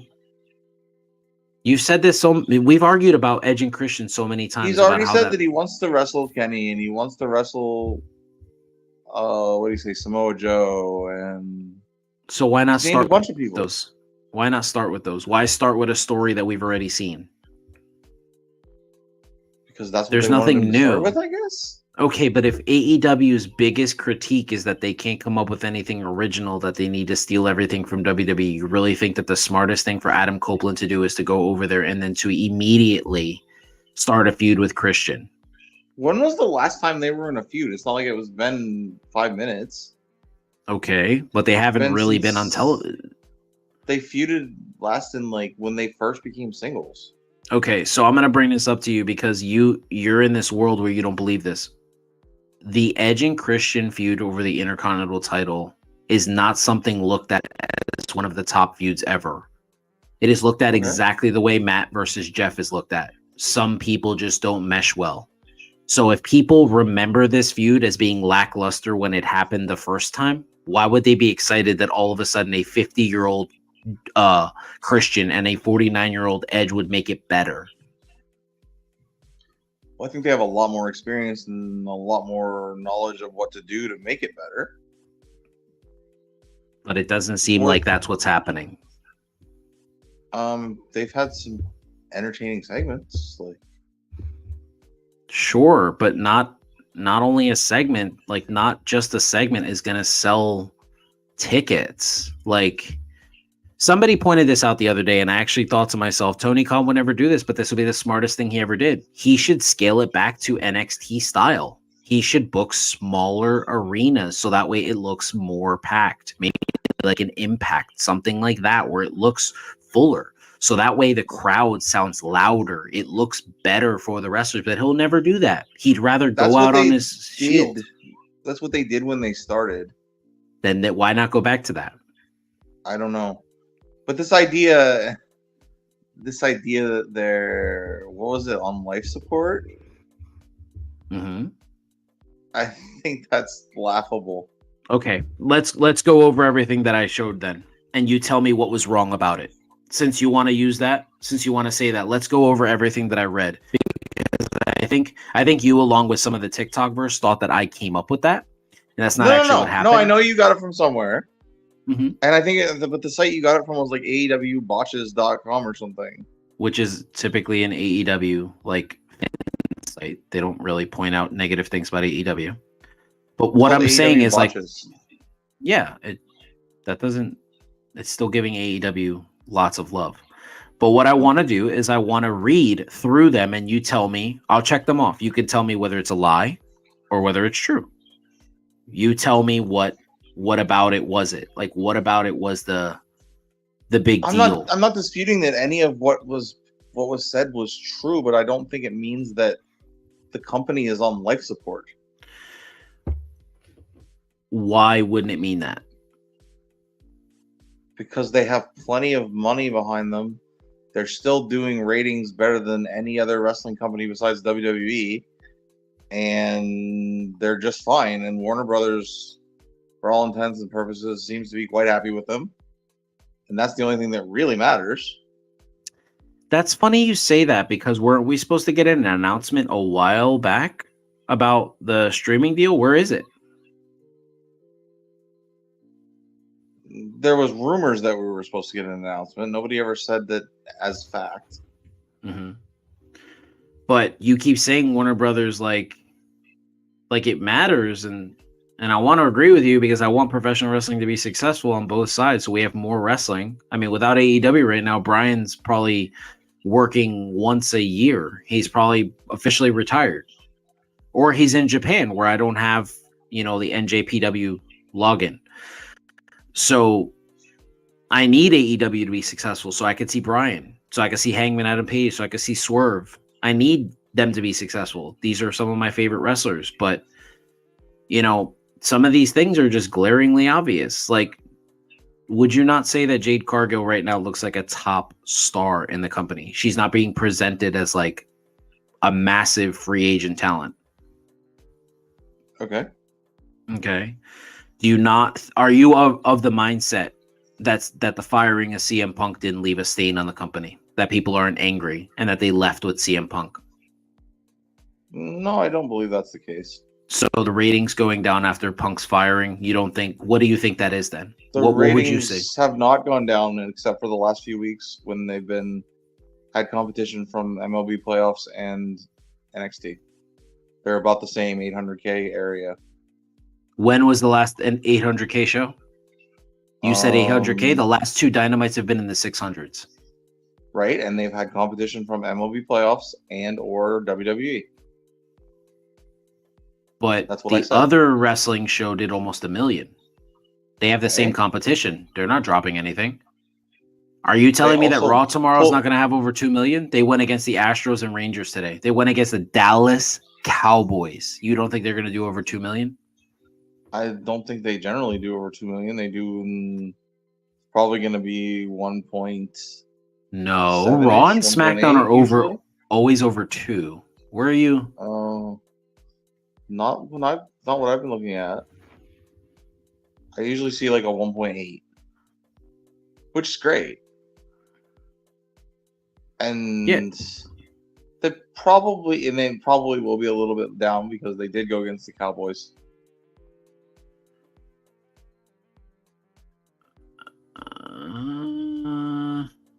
I don't know, man. Some of the ratings here are pretty high for WWE. Yeah, they don't do as good a ratings as WWE. That's fine.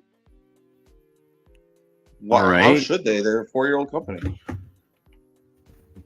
I mean, they could if they followed a blueprint that was set out in front of them instead of following the blueprint from the guy who wants to trash them every week on 83 weeks. That's what it seems like they're doing. They're following his blueprint instead of following Jeff Jarrett's blueprint.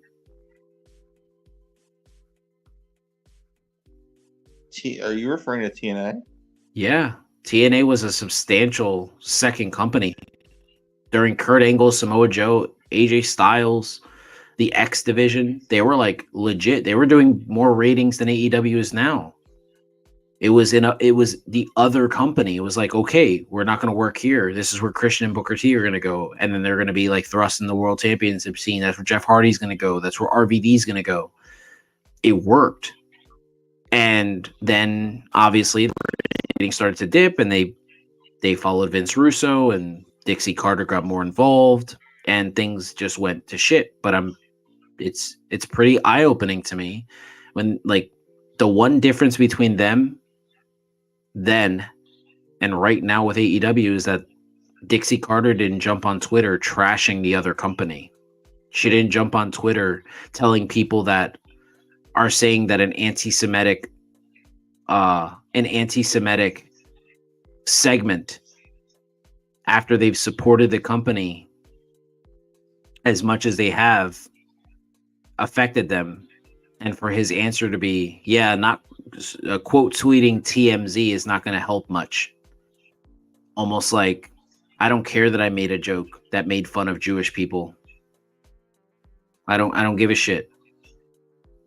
Controversy's cash. I didn't realize that racism is the controversy you want for your company.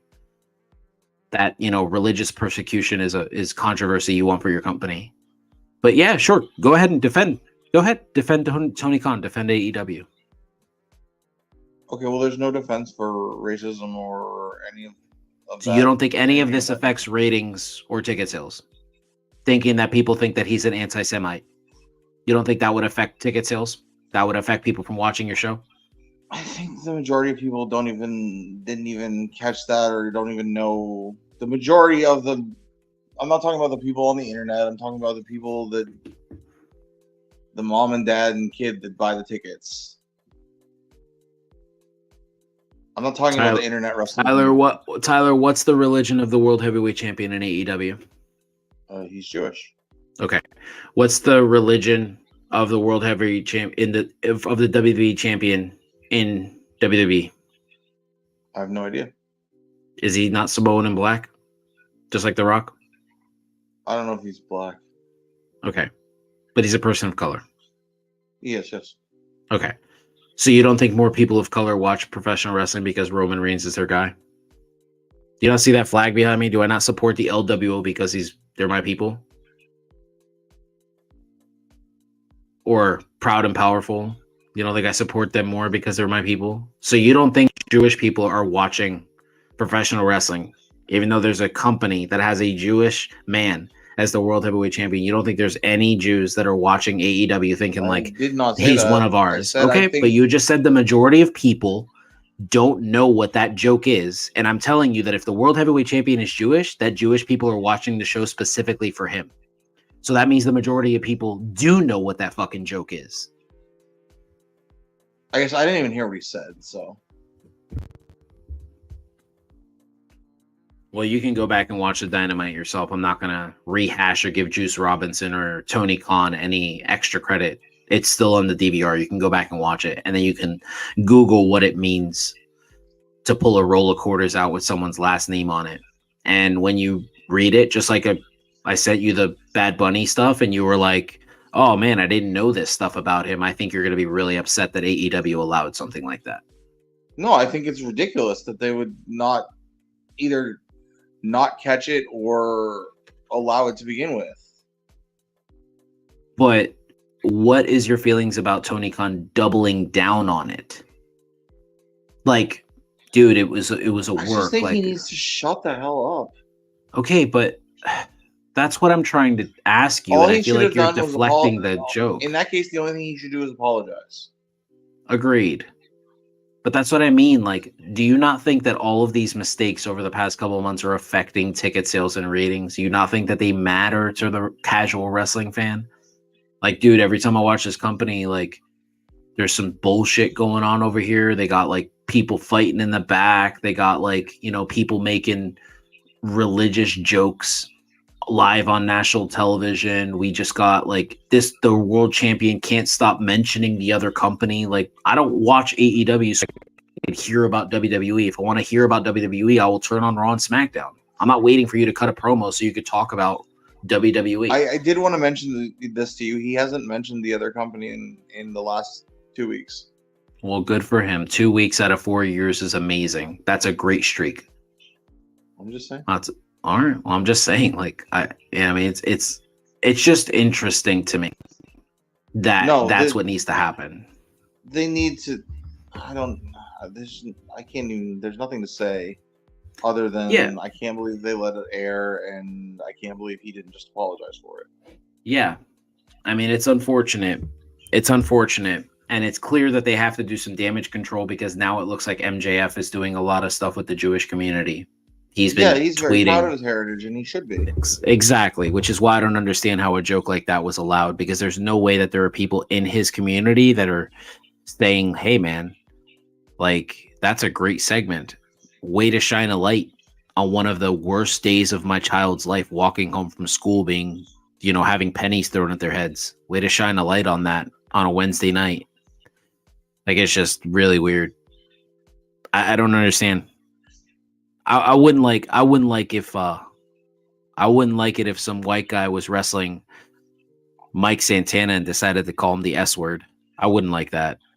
And I don't think that. I don't think that. I don't even like when I'm talking Spanish and people yell at me and tell me this is America. Almost like, okay, like I'm the only person that speaks a different dialect here. Like I just think people can be really crazy when they say comments like this without realizing what it does to people. But moving on to, get how that even aired. I don't know, man.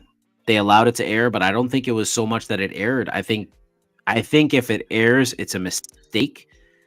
It's an issue, but moving on from there, I believe that being contacted, being blasted by TMZ, that your immediate reaction, should you have a PR team, which you would imagine that he does, right? Like, you would imagine that AEW has their own PR team, that they would be like, man, you need to take ownership and be like, this, we shouldn't have allowed this. This was our mistake. We will do better. We're going to donate this money to the Jewish community. We're going to help, we admire the fact, that our world champion is of that mind. Like, there's so many things they could have done, but they didn't. But moving on to something that happened today at New York City Comic-Con, I wanted to get your thoughts on this because she has caught a lot of flack for this, but I gotta say, I agree with her.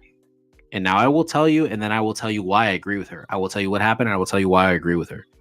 Today, a fan approached Mercedes Moné during her autograph signing, and they made a very small comment, and she immediately snapped out. The comment was, I'm so sorry you're not in WWE anymore. I know you and them didn't see eye to eye backstage. And she immediately raised her hand and said, yeah, that's what you read, but you don't know because you weren't there. You have no idea. You're just reading wrestling rumors. And she just snapped out on this fan, and the fan was trying to apologize, but she didn't let it happen. The video is out there. I retweeted it for people that want to see it. I'll probably share it on TikTok later, and I'll probably screen record it and put it on our YouTube channel later so people could see it, because I want to hear all the comments and reactions to it. But Tyler, knowing this, seeing like Mercedes Moné reacting this way to a fan at a Comic-Con, what is your opinion? Do you think she had the right to be like, to act that way?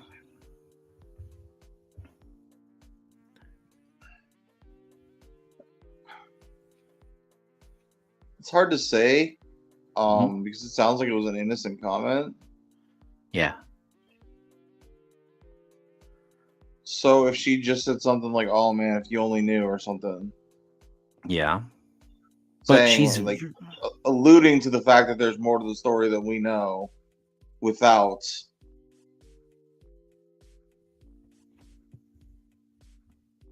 Yeah. I don't know. I mean,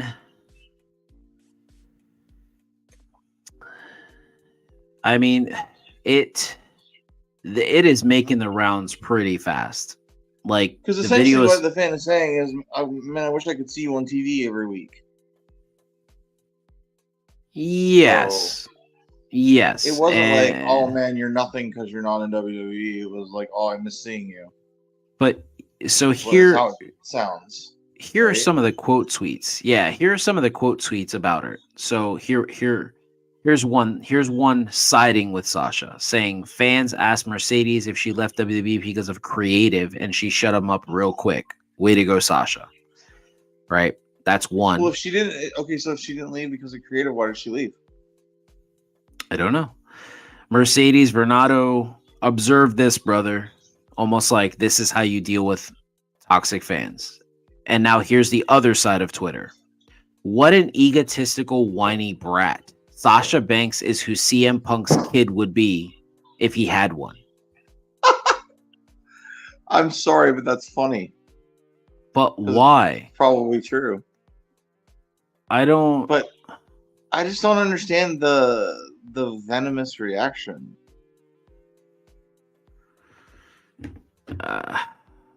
Who's venomous? Hers. Defending herself? Like, what if we don't know what happened? Okay, then just say, "Oh man, if you only," like I said, if you only knew, like, there's more to the story that no one will ever know, or something like that. I think Sasha, or just say like the dirt sheets have no idea what really happened, or something like that. Like, this fan was just basically saying, "Oh, I miss you," and she screamed at him. Was it a man or a woman? It was a man. I think she has a right to defend herself any way she can, and I looked at it as like, hey man, like she's had to sit the past 3 years or 2.5 years or however long since she walked out of just the internet coming up with why she left, of Dave Meltzer telling people this is why she left, of WWE trashing her live on air, her and Trinity, since she left, and she's tired of hearing about it. She's moved why not on. Just come out and say why you left. Why would she need to do that? Who does that benefit? Is that for the benefit of the fans? Why are we so important that we need that? Have we ever asked that from CM Punk? Have we ever asked that of Stone Cold Steve Austin?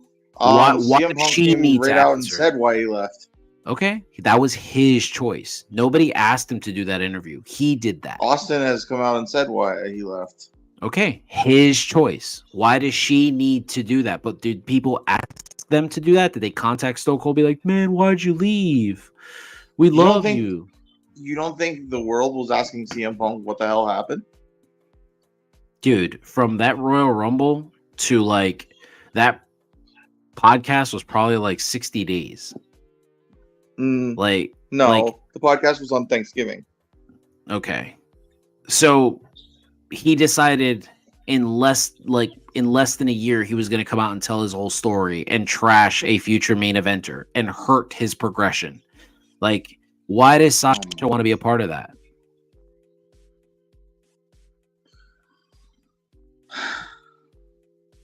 Okay, what did I say that was a lie? Because you're reacting like a fucking child. So what did I say that was a lie? Tell me that CM Punk's hurt his progression. Okay, CM Punk has admitted to doing that. So if CM Punk himself, Phil Brooks, said that he knows that podcast affected the way fans treated Roman Reigns, why does Tyler Taylor not think that it was true? If the man himself said it, why does Tyler Taylor not believe that it's true? Enlighten us. Because Roman was already getting the reactions that he was being shoved down our throats. So I don't see how that hurt him. He was already WWE. The way they presented him is what hurt him. Okay. Well, the internet doesn't lie. So why don't you go out there and find footage of what you're talking about before the promo, before the podcast? Find me all of these negative reactions Roman got, and I will come here and I will apologize. I don't know why I'm not allowed to have an opinion tonight without you snapping. Because you're lying. You're lying, and you're trying to make it seem like you're the only smart person. You're being a mark. You're just getting angry, and you're not even being logical.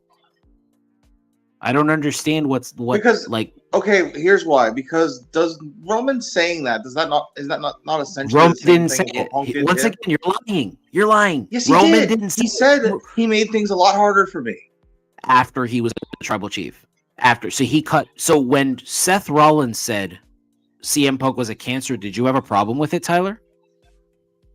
When he called him a cancer and says, "Stay away from here, Philly boy," did you have a problem with him saying that? He's obviously working. Okay, so only Seth Rollins is working then. Roman Reigns isn't working? The tone is way different. Okay. Is it not? No. Roman Reigns is a very monotone person. He doesn't really raise up or lower his. This is who he is. Okay, He's an even keeled heel. So maybe it's down to that. But Seth said it in a sing-song kind of way, and Roman was just like, "Yeah, you made things a lot harder for me." So in saying that, is that not doing the same thing as what Punk did? Potentially turning people against him? No. I actually think people sided with Roman after that because they realized, hey, you know what? That's true. If not for that Cole Cabana podcast, the backing that we had after Royal Rumble 2014, we probably ride with you all the way through the top. But that's not what happened. So he doesn't have a right to say what he feels?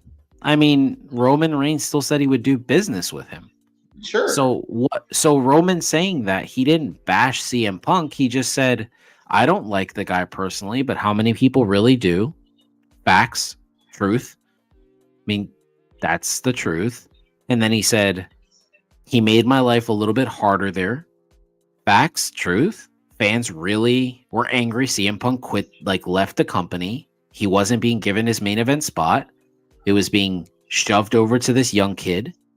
Facts, not a lie.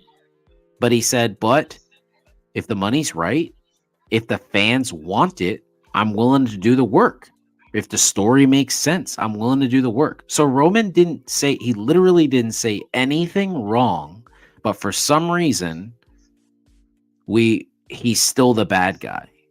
This is my problem. I feel like the internet has just come up with a reason to hate Roman Reigns, but they can't actually give a real one. But doesn't him saying that Punk made his life harder, doesn't that run the same risk of turning people against Punk the way Punk turned them against him? But it didn't, because CM Punk has one of the biggest backings in the internet. Like, people chanted his name in WWE for like 5 years until they finally realized he's never coming back. Like, Stephanie McMahon was making comments about him on live, like pointing out about him not even being able to beat Mickey Gall, saying like, if you guys chant that for another 45 seconds, you'll last longer than CM Punk did. Like, WWE, that was pretty messed up. Yeah, but I mean, like,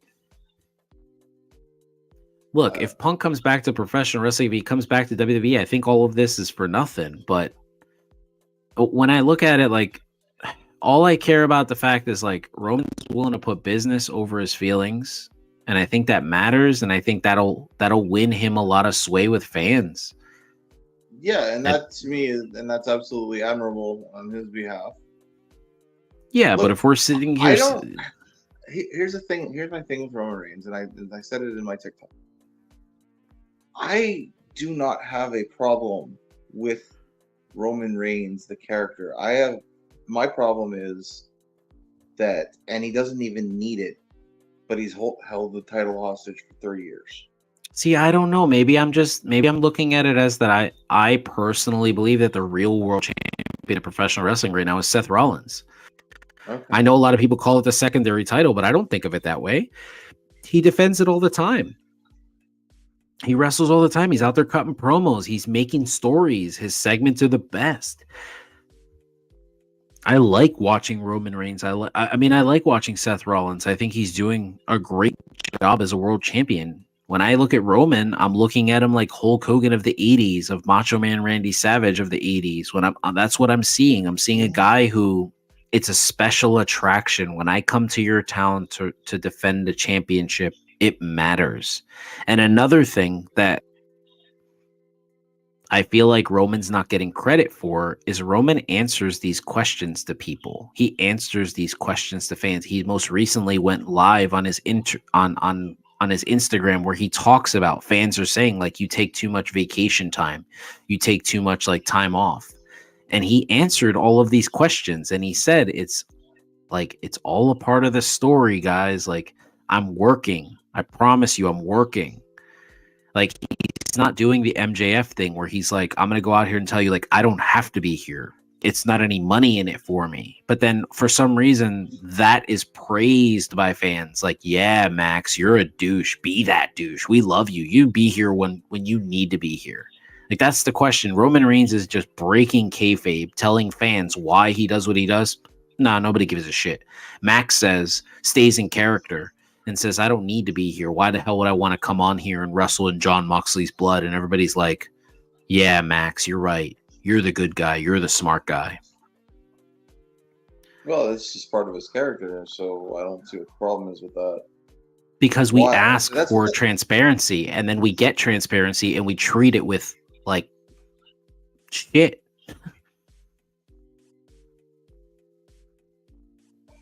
See, I haven't seen Roman come out and say all those things, other than I did see that I do give him credit for answering the question about Punk, because he could have just said no comment or done what other people have done. Mm-hmm. And, like what Seth said is obvious to me. He was obviously at work. Yeah. But let's give her due. We're talking about Mercedes. Yeah, absolutely. I mean, I just think I don't know.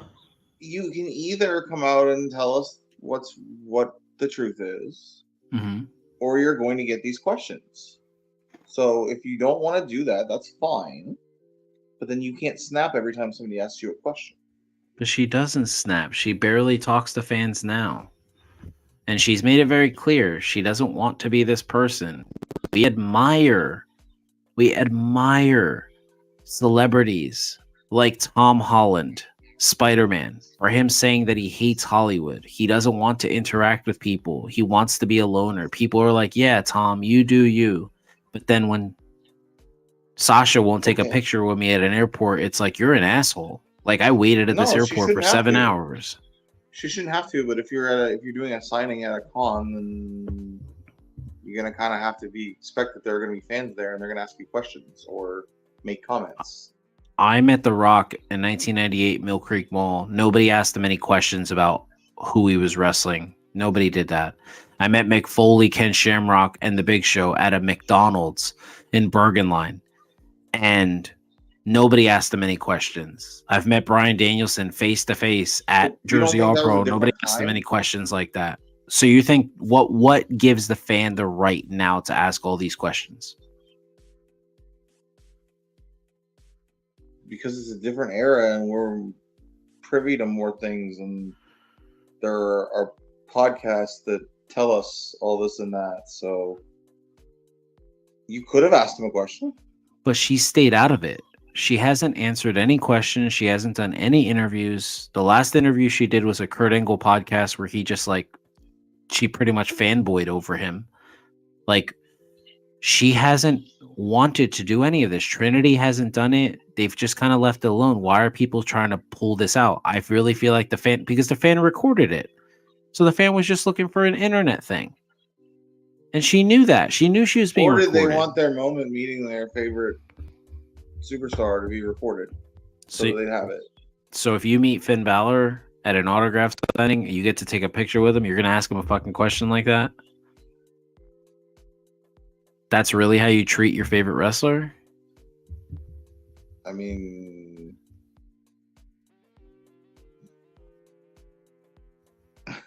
I've already, spoken to him about like his matches and stuff. So yeah, but that's different. You're talking to him about something that he's very excited about. He's passionate about.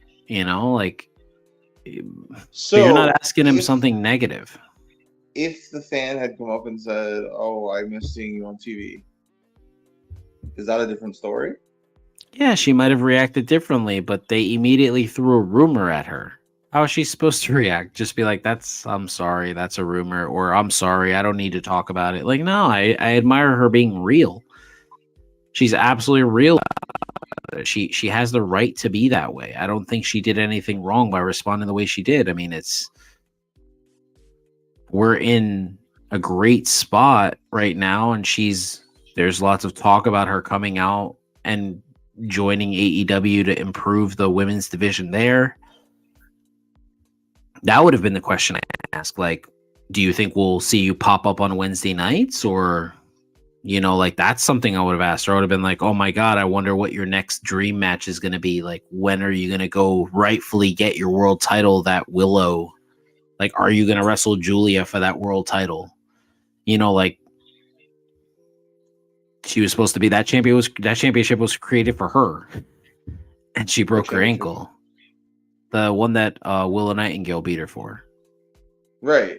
You said Julia. That's why I was confused. Because she beat Willow for it. Julia Hart did? No, not Julia Hart. Julia, the Japanese wrestler. Oh, I don't know who that is. I'm sorry. Oh, yeah. She's fucking phenomenal. She's like Kana or like Kairi Sane. Yeah, she's insane. Her name's Julia. Oh, cool. Yeah, I mean, check it out. That's kind of how I look at it. Like, I don't know. I just don't think any harm was meant, and I think, but I haven't seen it, so I can't say that. Maybe it was, blatantly out of line, but like, yeah. I mean, I don't know. If she doesn't want to interact with fans, I don't understand why she does things like this, though.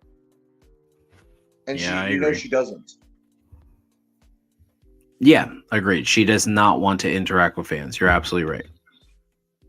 I've only been in the same vicinity as her once, and I waved and she waved back. So. Yeah, I mean, I'm not gonna sit here and call her like the coolest person ever. Like she wouldn't.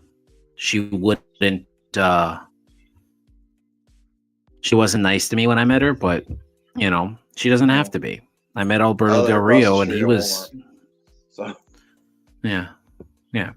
These people don't have to be. But yeah, anyway, I mean, I'm excited for. I would just say act like a human being, and that's all. Yeah, I mean, I don't know. I think she acted exactly the way anybody else would act. Like, we snapped out on each other a couple of times here. Do you think we're not human? No. I think that's just part of the show.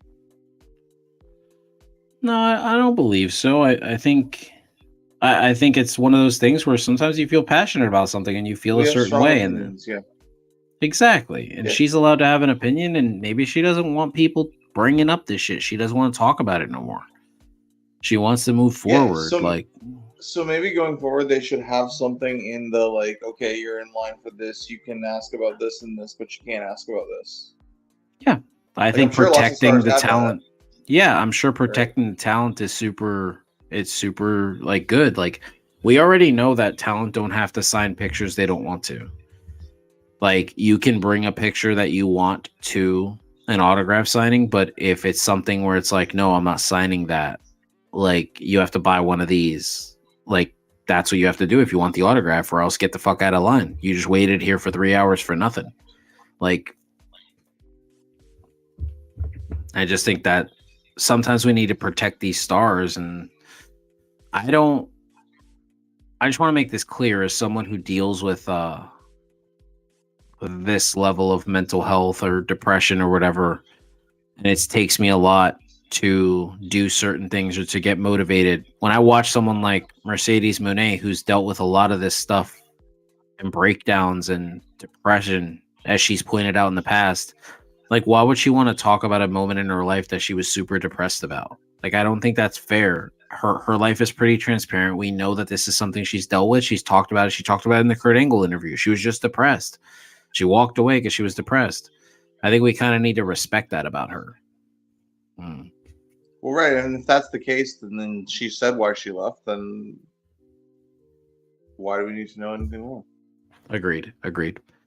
But guys, we've taken up enough of your time. I mean, we definitely turned our Tuesday Wrestle Talk show into our late night show here. We're very excited. Thank you so much. Yeah, absolutely. We are on the East Coast. So guys, thank you so much for joining us. I wanted to personally thank everybody for all of the subscribers on our YouTube channel. We, in a day and a half, went from 46 subscribers to 211. I don't know if there's an amount of gratitude that I can express to you guys, but thank you so much. It has been exciting, and we will continue to provide you with content as often as we can. Yeah, definitely. I know you're gonna be out of town for the rest of this week. Although maybe we can throw something together on the weekend. Yeah, maybe. We will be together in the same state, guys, in the same room on Saturday. So maybe we can even throw like a 15-minute video there for you and just kind of do something quick, since we're never really in person together. I think that would be Who pretty doesn't cool. knows I'm gonna hit him with a diamond cutter as soon as I walk in the room, and then Yeah. I mean, don't forget I got my little man, so my little mini-me, so he might give you like a nut shot. but I think he likes me more than he likes you. So Yeah, he might. Who knows? yeah. But yeah, guys, thank you so much for joining us, and hopefully you enjoyed this show. And until next time, man, we're out.